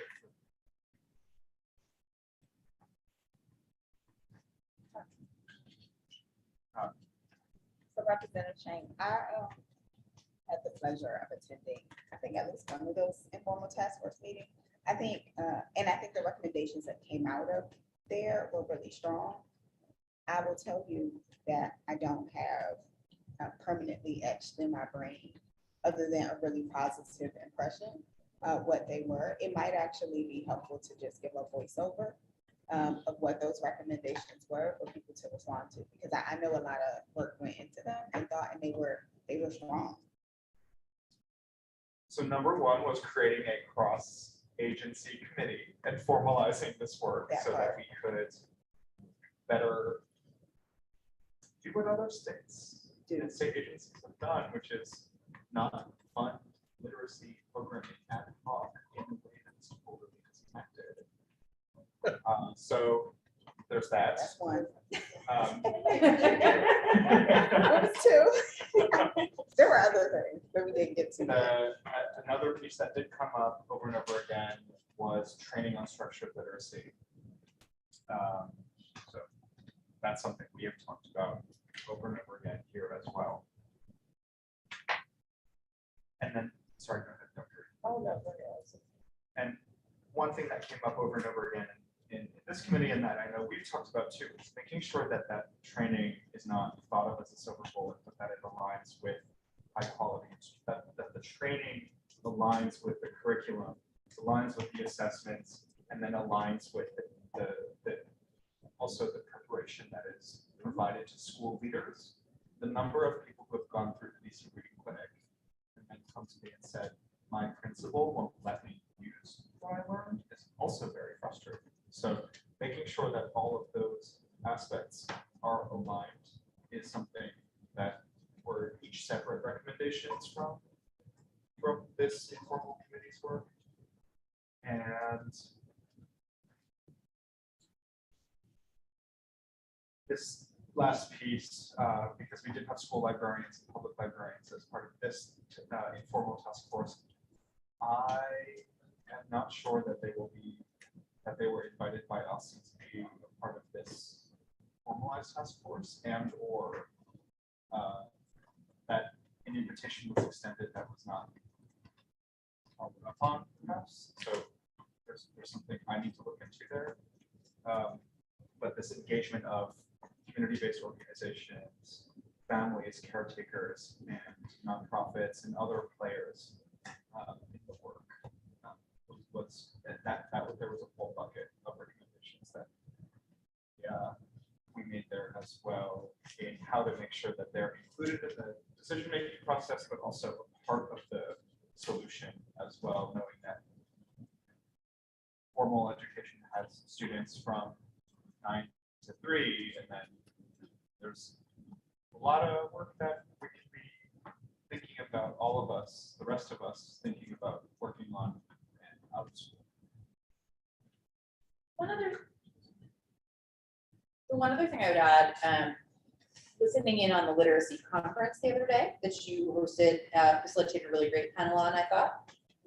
It was adding on to the engagement of all those other folks we talked about, families, community-based partners, is the coordination of services and the public awareness of the many services that exist in the city that I think folks see as disconnected, but which I think should play a part in this system. So like early intervention and the sing, talk, read work that the DC Library do, those go together, because if families are engaged in the sing, talk, read work, they'll notice if their children are not responding to the developmental milestones and they need, and all those things that then play into their early literacy. Like, how are we engaging non-reading adults with young children in this process of collective family literacy? So something I feel like we need to add in there is that connective tissue that is both naming all the things that exist, filling gaps where things are not connected, and raising public awareness of the spectrum of services across the continuum.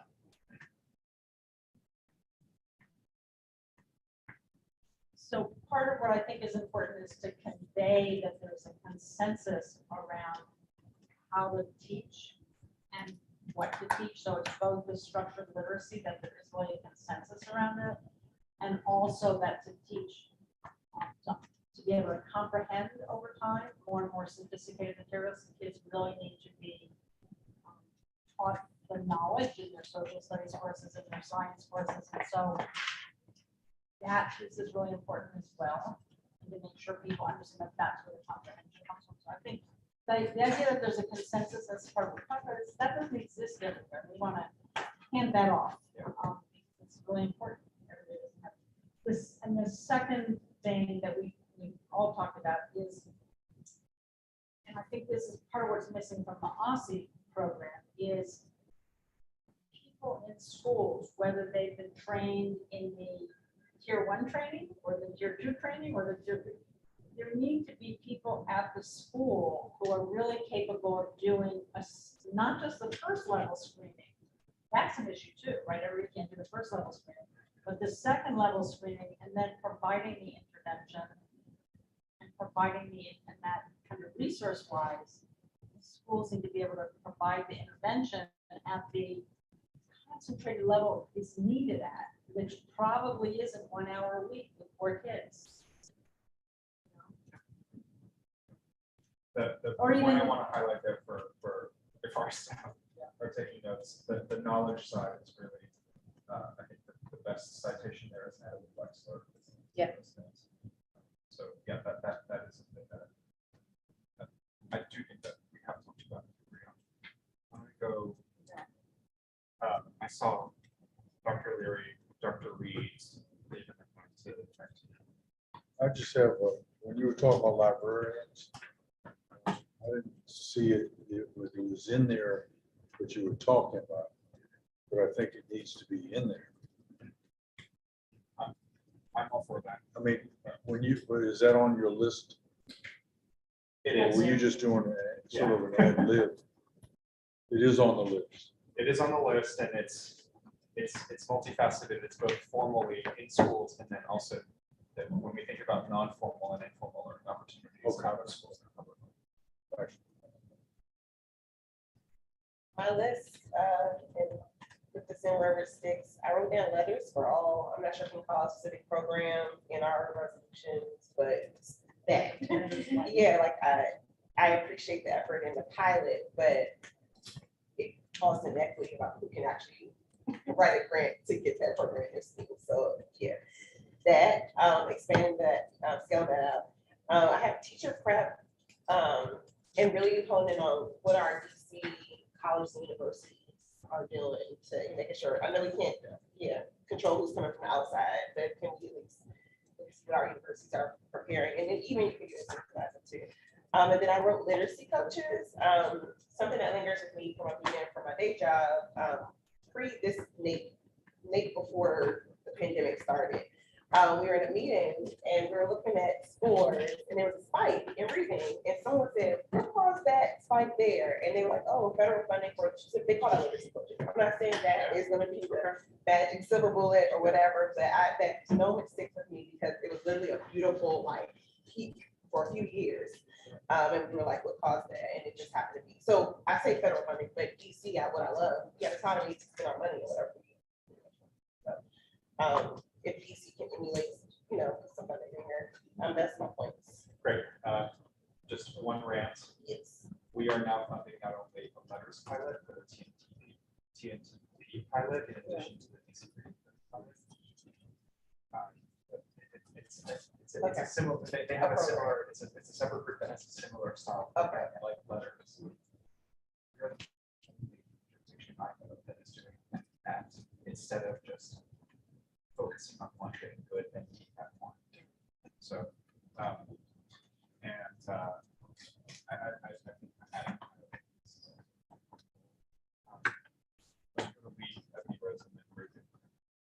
No, I'll be on. Okay. It's been a long day of school. Maybe we talk offline too. Yeah, I was just gonna emphasize, I think you should put in this idea of one program and use, I would use the state example, maybe Mississippi or whatever, but just for this.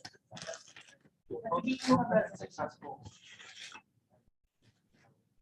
One state, one other.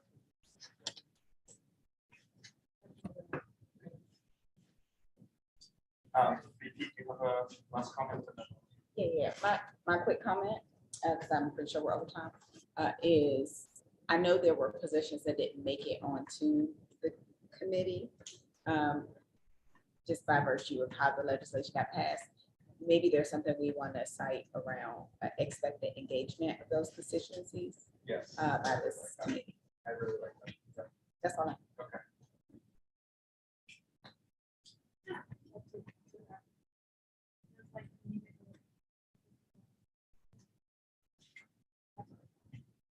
Thanks, everyone, and thanks to Darren, Alex, and team for. No, you guys are like. Excellent. Thank you. I don't deserve that. Yes, you do. One of us has a second. Thank you all. We'll look forward to seeing some draft language in the resolution so that we can put it forth and put it to a vote.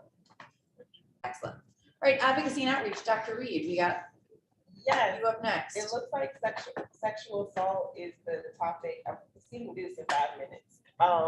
What should be the follow-up? It seems like the big thing was, for my key takeaway, it was a beautiful panel. Thank you, Representative Thompson, for the idea. what was it? Data was the main takeaway. It seemed like just availability of that information, it being housed somewhere, seemed to be iterated over and over again. Outside of that, like what do you want to do as a board? I will say too, I testified today during the background checks about then referred to our panel and said that basically we concurred, or I concurred, I concurred with the national background check, National Sexual Assault Registry being referred to in our background check process. So I think that was a step taken, but that was just me as an individual member. But I'm curious, you know, outside of pushing data, what do we want to do? The biggest thing is the transparency.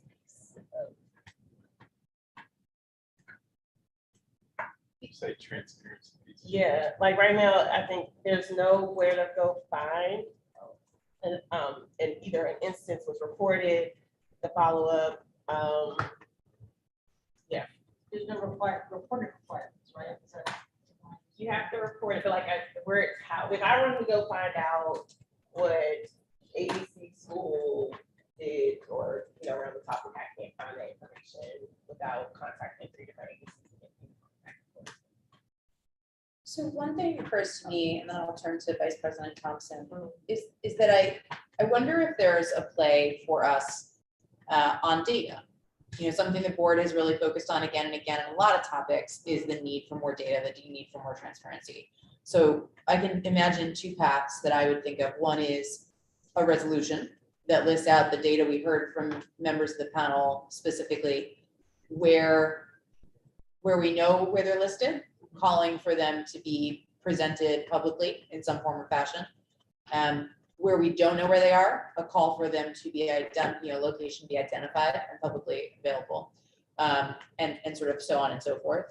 The other option is to do something more like what we did with the teacher data bill, to see if there's a play to talk to council and say to council that this is something that the state should take charge of, and the state should be required to do this. And I look to Representative Wattenberg in gratitude for pushing that work from the board on the teacher data, because it may be something that's appropriately handled by council, given how many different places that data currently is collected, and may need to have state action. So those are my 2 wonderings and thoughts for putting out there. I'll turn to Vice President Thompson. I was just going to ask, actually ask a similar to what I asked to Representative Chang. It's just like hearing you say, like, it's a beautiful panel and everybody wasn't there. Like, if there are highlights, like kind of how he ran down, here are the 3 buckets of things. Like, I heard data, but I'm curious if there's more color that would be helpful for us to be responsive to. Okay, that's helpful. What's what to say? I appreciated that the superintendent included in her opening remarks at the last public meeting some reference to the sexual assault. So I'm guessing you all mentioned that to her, so I appreciate that. And then I guess the state part, possibly whenever we do like our new report card. I know again the early childhood realm, they list for a center any reports to OSCE, really any infraction. It doesn't have to be that, it can be on there with like one of the tabs. And that could be asked of the state to include in our whatever report card of on that XYZ school, were there any infractions of whatever, and that could be the transparency piece. Thank you all. I think that's basically it. I'll reach out to, okay. I'll reach out to members. It looks like Tuesday, Thursday, and Friday evenings are with our new board student representatives. My mouth is just not working anymore. Student representatives in a due time, so I'll reach out about rescheduling our meeting. But I think we have and parent panel thing. So that'll be something we'll follow. So we're doing something related to parent engagement. But I'm gonna stop talking. But I'm wondering about the feasibility of what we initially were proposing of having like meetings with parents over and over again, given that we're now in November. So and it was a topic during our fall engagement, the parent engagement stuff. So I just want to know how can we put an expo in that work? Or is it a TV for next year? Email me. I think it's a TBD for next year.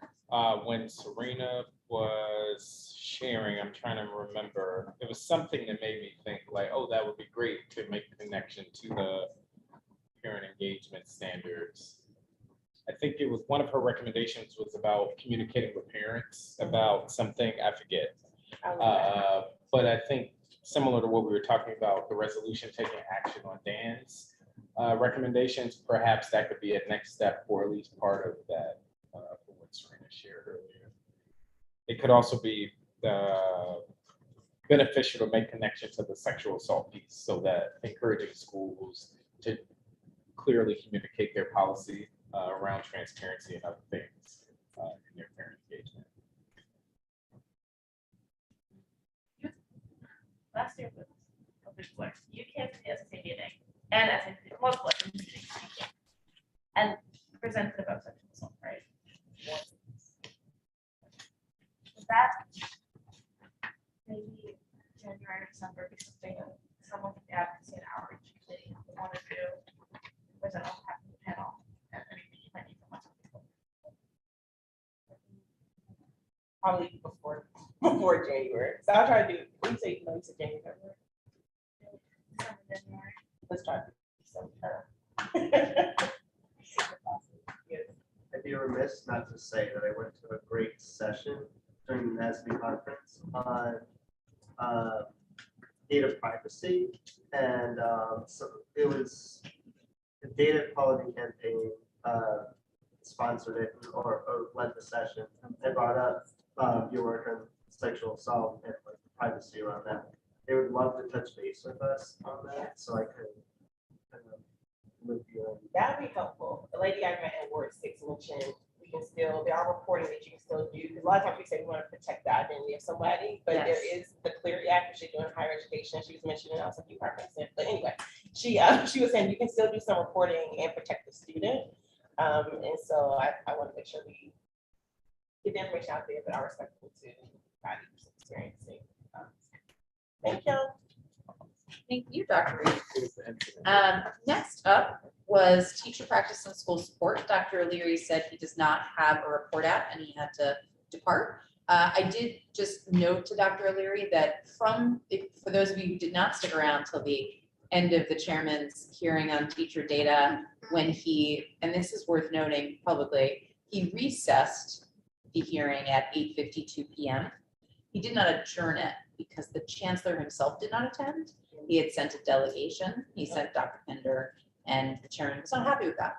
So he is awaiting the chancellor to come in person to answer questions, and will reopen the committee. But the questions that the chairman had and that folks in the public witnesses raised, and Ossie as well, about our data bill language were largely minor. So I'll use as an example, there was a concern about the language that said, we will publish, Ossie will publish an annual report including unique teacher identifiers, and people said, that'll violate privacy. Like, okay, so they won't publish the unique teacher identifiers. They'll collect the data by unique identifier and publish it de-identified. So that is, I think, what we're aiming to talk about tomorrow with the chairman is like, are there specific language changes that are minor that we can hear and agree to? Yeah. Are there other things that are more substantive that we need to come back and discuss with our colleagues and need to discuss with Ossie? One big note from both public witnesses and from Ossie was the concern over how exactly we would collect the qualitative data around reasons teachers leave. Who would be responsible for that, and what kind of burden might that create on LEAs to collect that particular data? Who would be in charge of creating the standardized format, et cetera, et cetera. So I suspect that there's a more substantive conversation to come with Ossie on that, because the chairman was not interested in eliminating that, but rather at how do we get to yes on that. So that's all that I think I've got on that. Representative Wattenberg. Just very quickly, I I think the exit data, the exit survey is so important. Yeah. I don't know specific on it, but I would assume there are states that do it and do it well, or districts that do it and do it well, and so. That's all. I agree with you. It's so important. Yeah. Yes. Vice President Thompson? No, I was gonna give some context that the question seems not to be if it's important. Correct. It is the How to. how to collect it, and given the various mechanisms we are currently using. And so if there are thoughts that people have or best practices you can point to or something like that, that would be helpful, because that literally is the gap. Yeah. We're not trying to convince them that it should be done. We need to just tell them And how. there's one thing we did kind of an exit survey of teachers who left, 3 years ago. I mean, we commissioned, we procured a survey, we did it, we collected it. I think I apologize. No, I was gonna say, it's the first survey of that sort that the board ever did, so I'm sure there's a lot of different ways we could improve upon it, but that idea worked, I think, pretty well, and somebody could also talk to that surveyor. Yeah. But,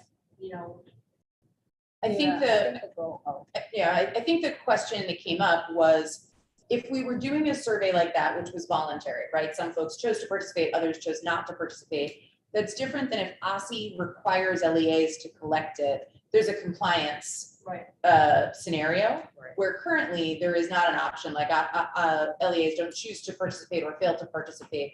LEAs must participate, and then if they don't get the return rate, what would consequences be, et cetera. So one point of discussion that came up when the chairman was asking questions is like, is it possible to separate that piece out from OSSI's responsibility as a state agency as part of its required data collection?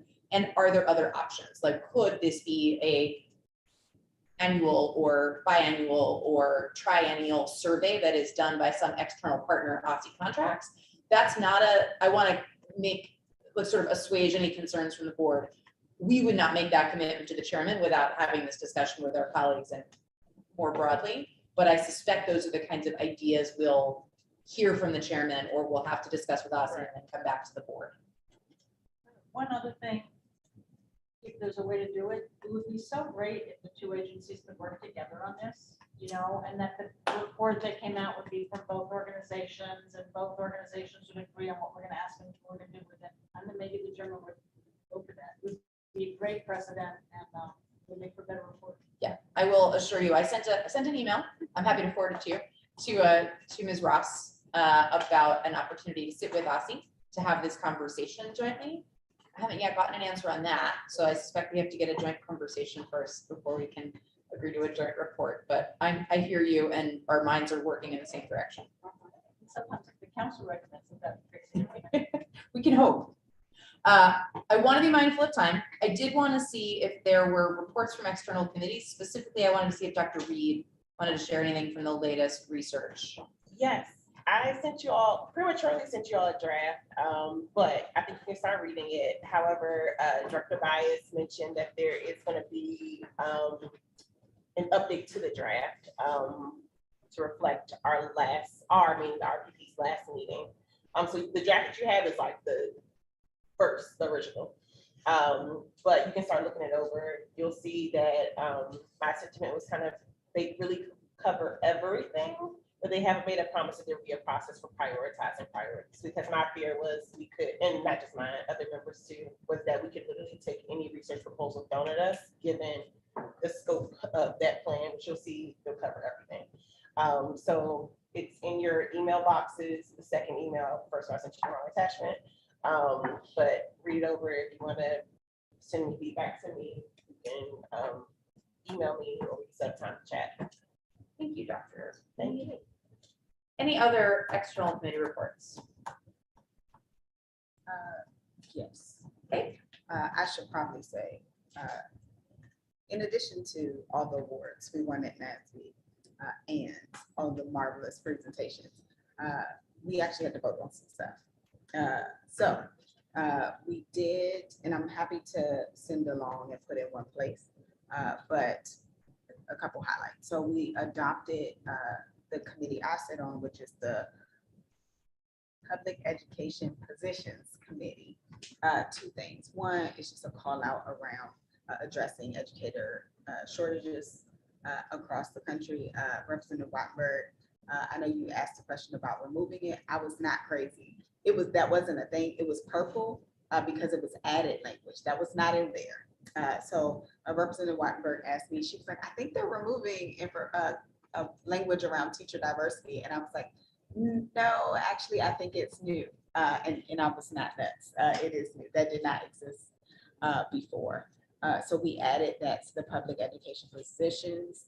I will say that several states noted that they were excited about that because they were seeing the same things in their own jurisdictions, and now felt like because it was a public education position that NASB took, that they had a leg to stand on. So I think that's great news. The second thing, goodness, it was around literacy.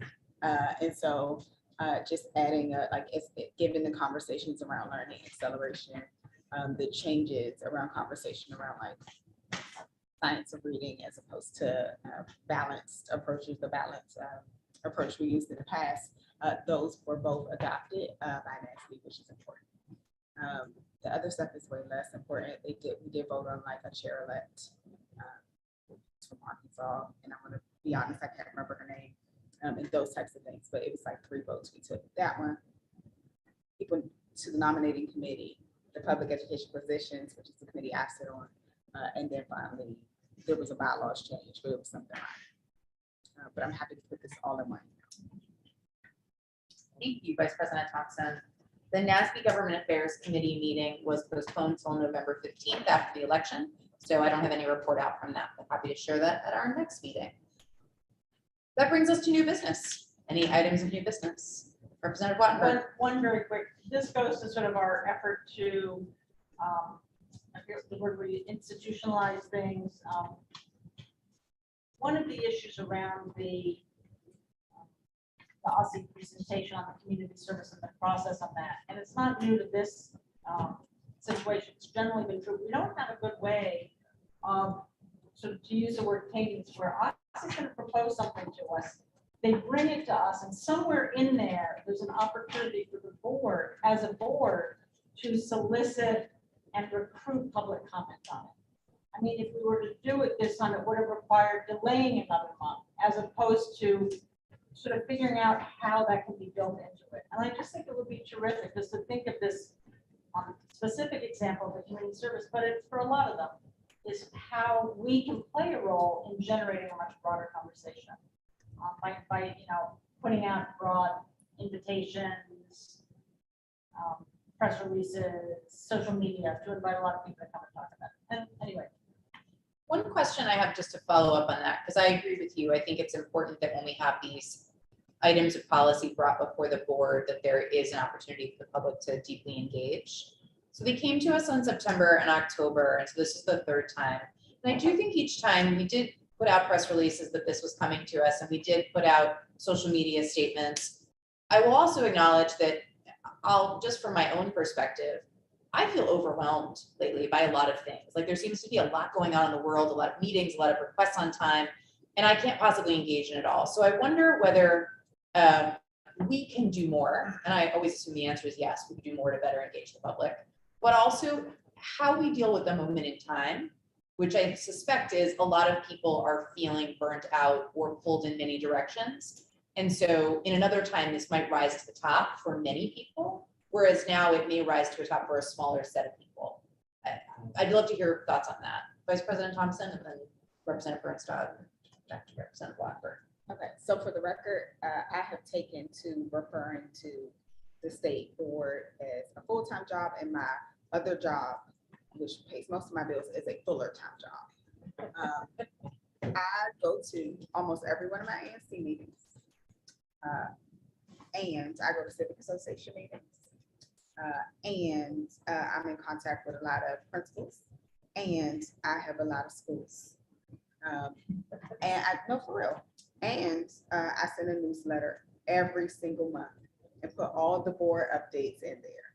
I can tell you right now, I tell people about the community service. I tell them about all the things. And sometimes the mechanism for feedback for me, who takes a lot of time to go out and be in my community and tell them about things, is either people will tell me right then, but I always say to them, if you have anything to say about any of these topics, come to our public meeting and comment.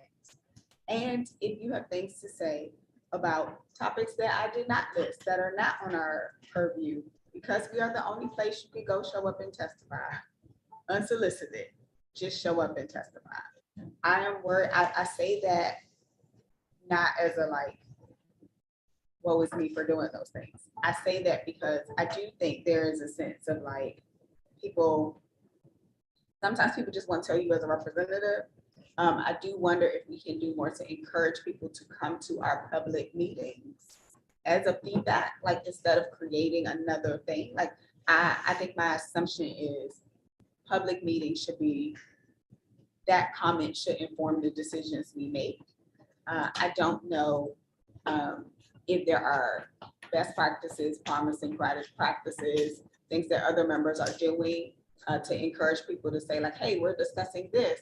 You should show up and tell us your opinion.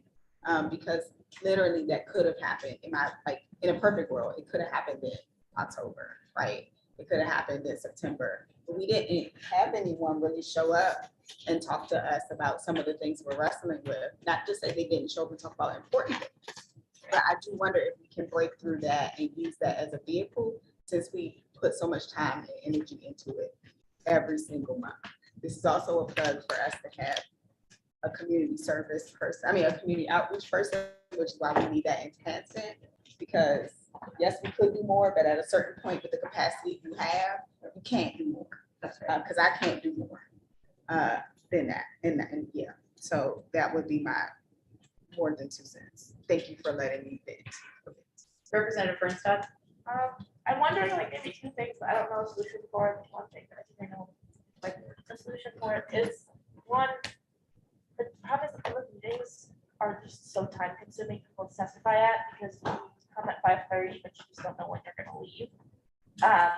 And if Wednesdays don't work for you, then like, it's kind of like sucks to suck, you can't testify.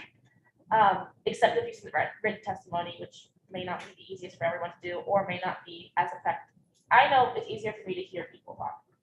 So I'm wondering if there's ways we can set up other ways or times that people can testify, even if not to the board of the whole, in which we can still hear them.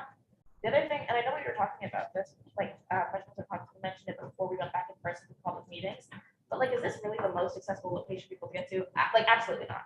Like, is there a way we can have it at schools or other things? I mean, it's easier, obviously, when we're here with the dais and the tech, but is there a way that we can do at least some outreach that isn't here, that is in different words, that is easier to get to, and it might be less intimidating, people will show up to than like a government building in which you need an ID to get into.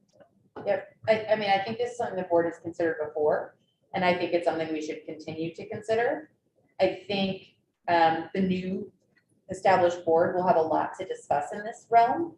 I'll offer as an example, the State Board of Maryland just did its meeting in Washington County.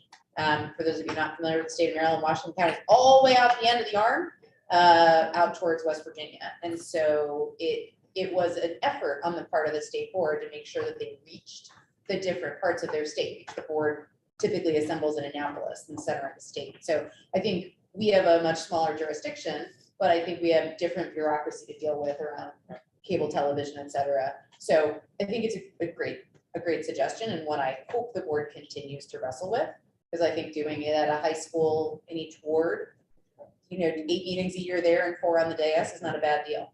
Cool.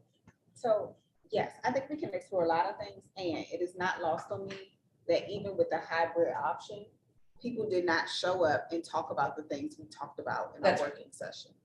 And so I do think part of it is like accessibility and outreach, but there is also a different part that is like, are people knowing what we're working on, seeing it as important to them, and understanding, even with the current vehicles we have, how to interact with it. Because I could tell you, I literally went to pretty much every A. I got to 7B, because we don't have an A, 7B through F, and said, hey, community service, played a whole spiel. And maybe 2 people had feedback from me.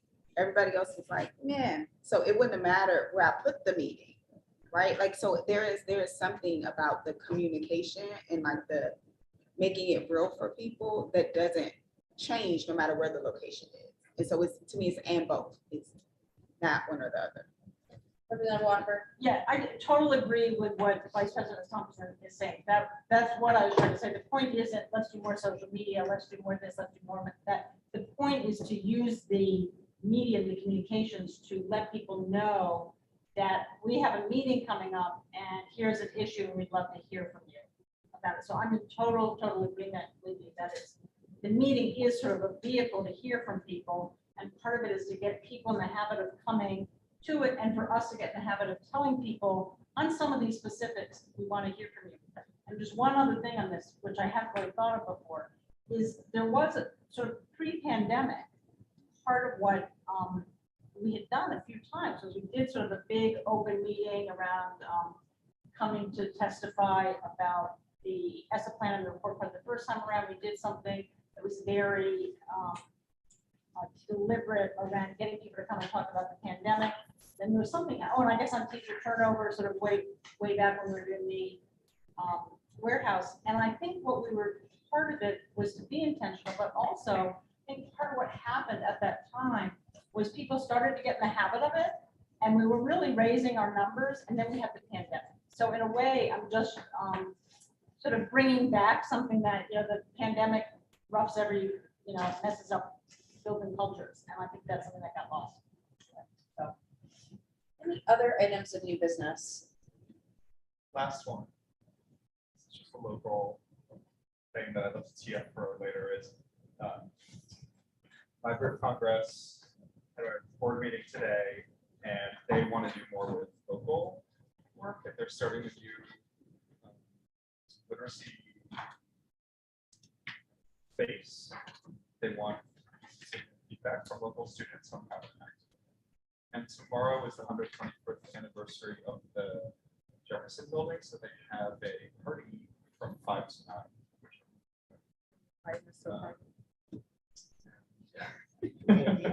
Excellent. It's my favorite building to walk by with Gus in the mornings. Excellent. All right. Colleagues, seeing no further new business, I will read a reminder and then I'll entertain a motion. As a reminder to our viewing public, the State Board has returned to an in-person posture for meetings. Our next public meeting of the State Board will be held on November 16th in the old council chambers at 441 4th Street Northwest. We continue to work on a hybrid posture for our public meetings. We will provide updates as we progress with that work. Seeing no further business before the State Board, I entertain a motion to adjourn. So moved. Yes. Is there a second? The meeting of the State Board is adjourned at 9:04 p.m. on November 2nd, 2022. Thank you, colleagues, for sticking with us. Thank you.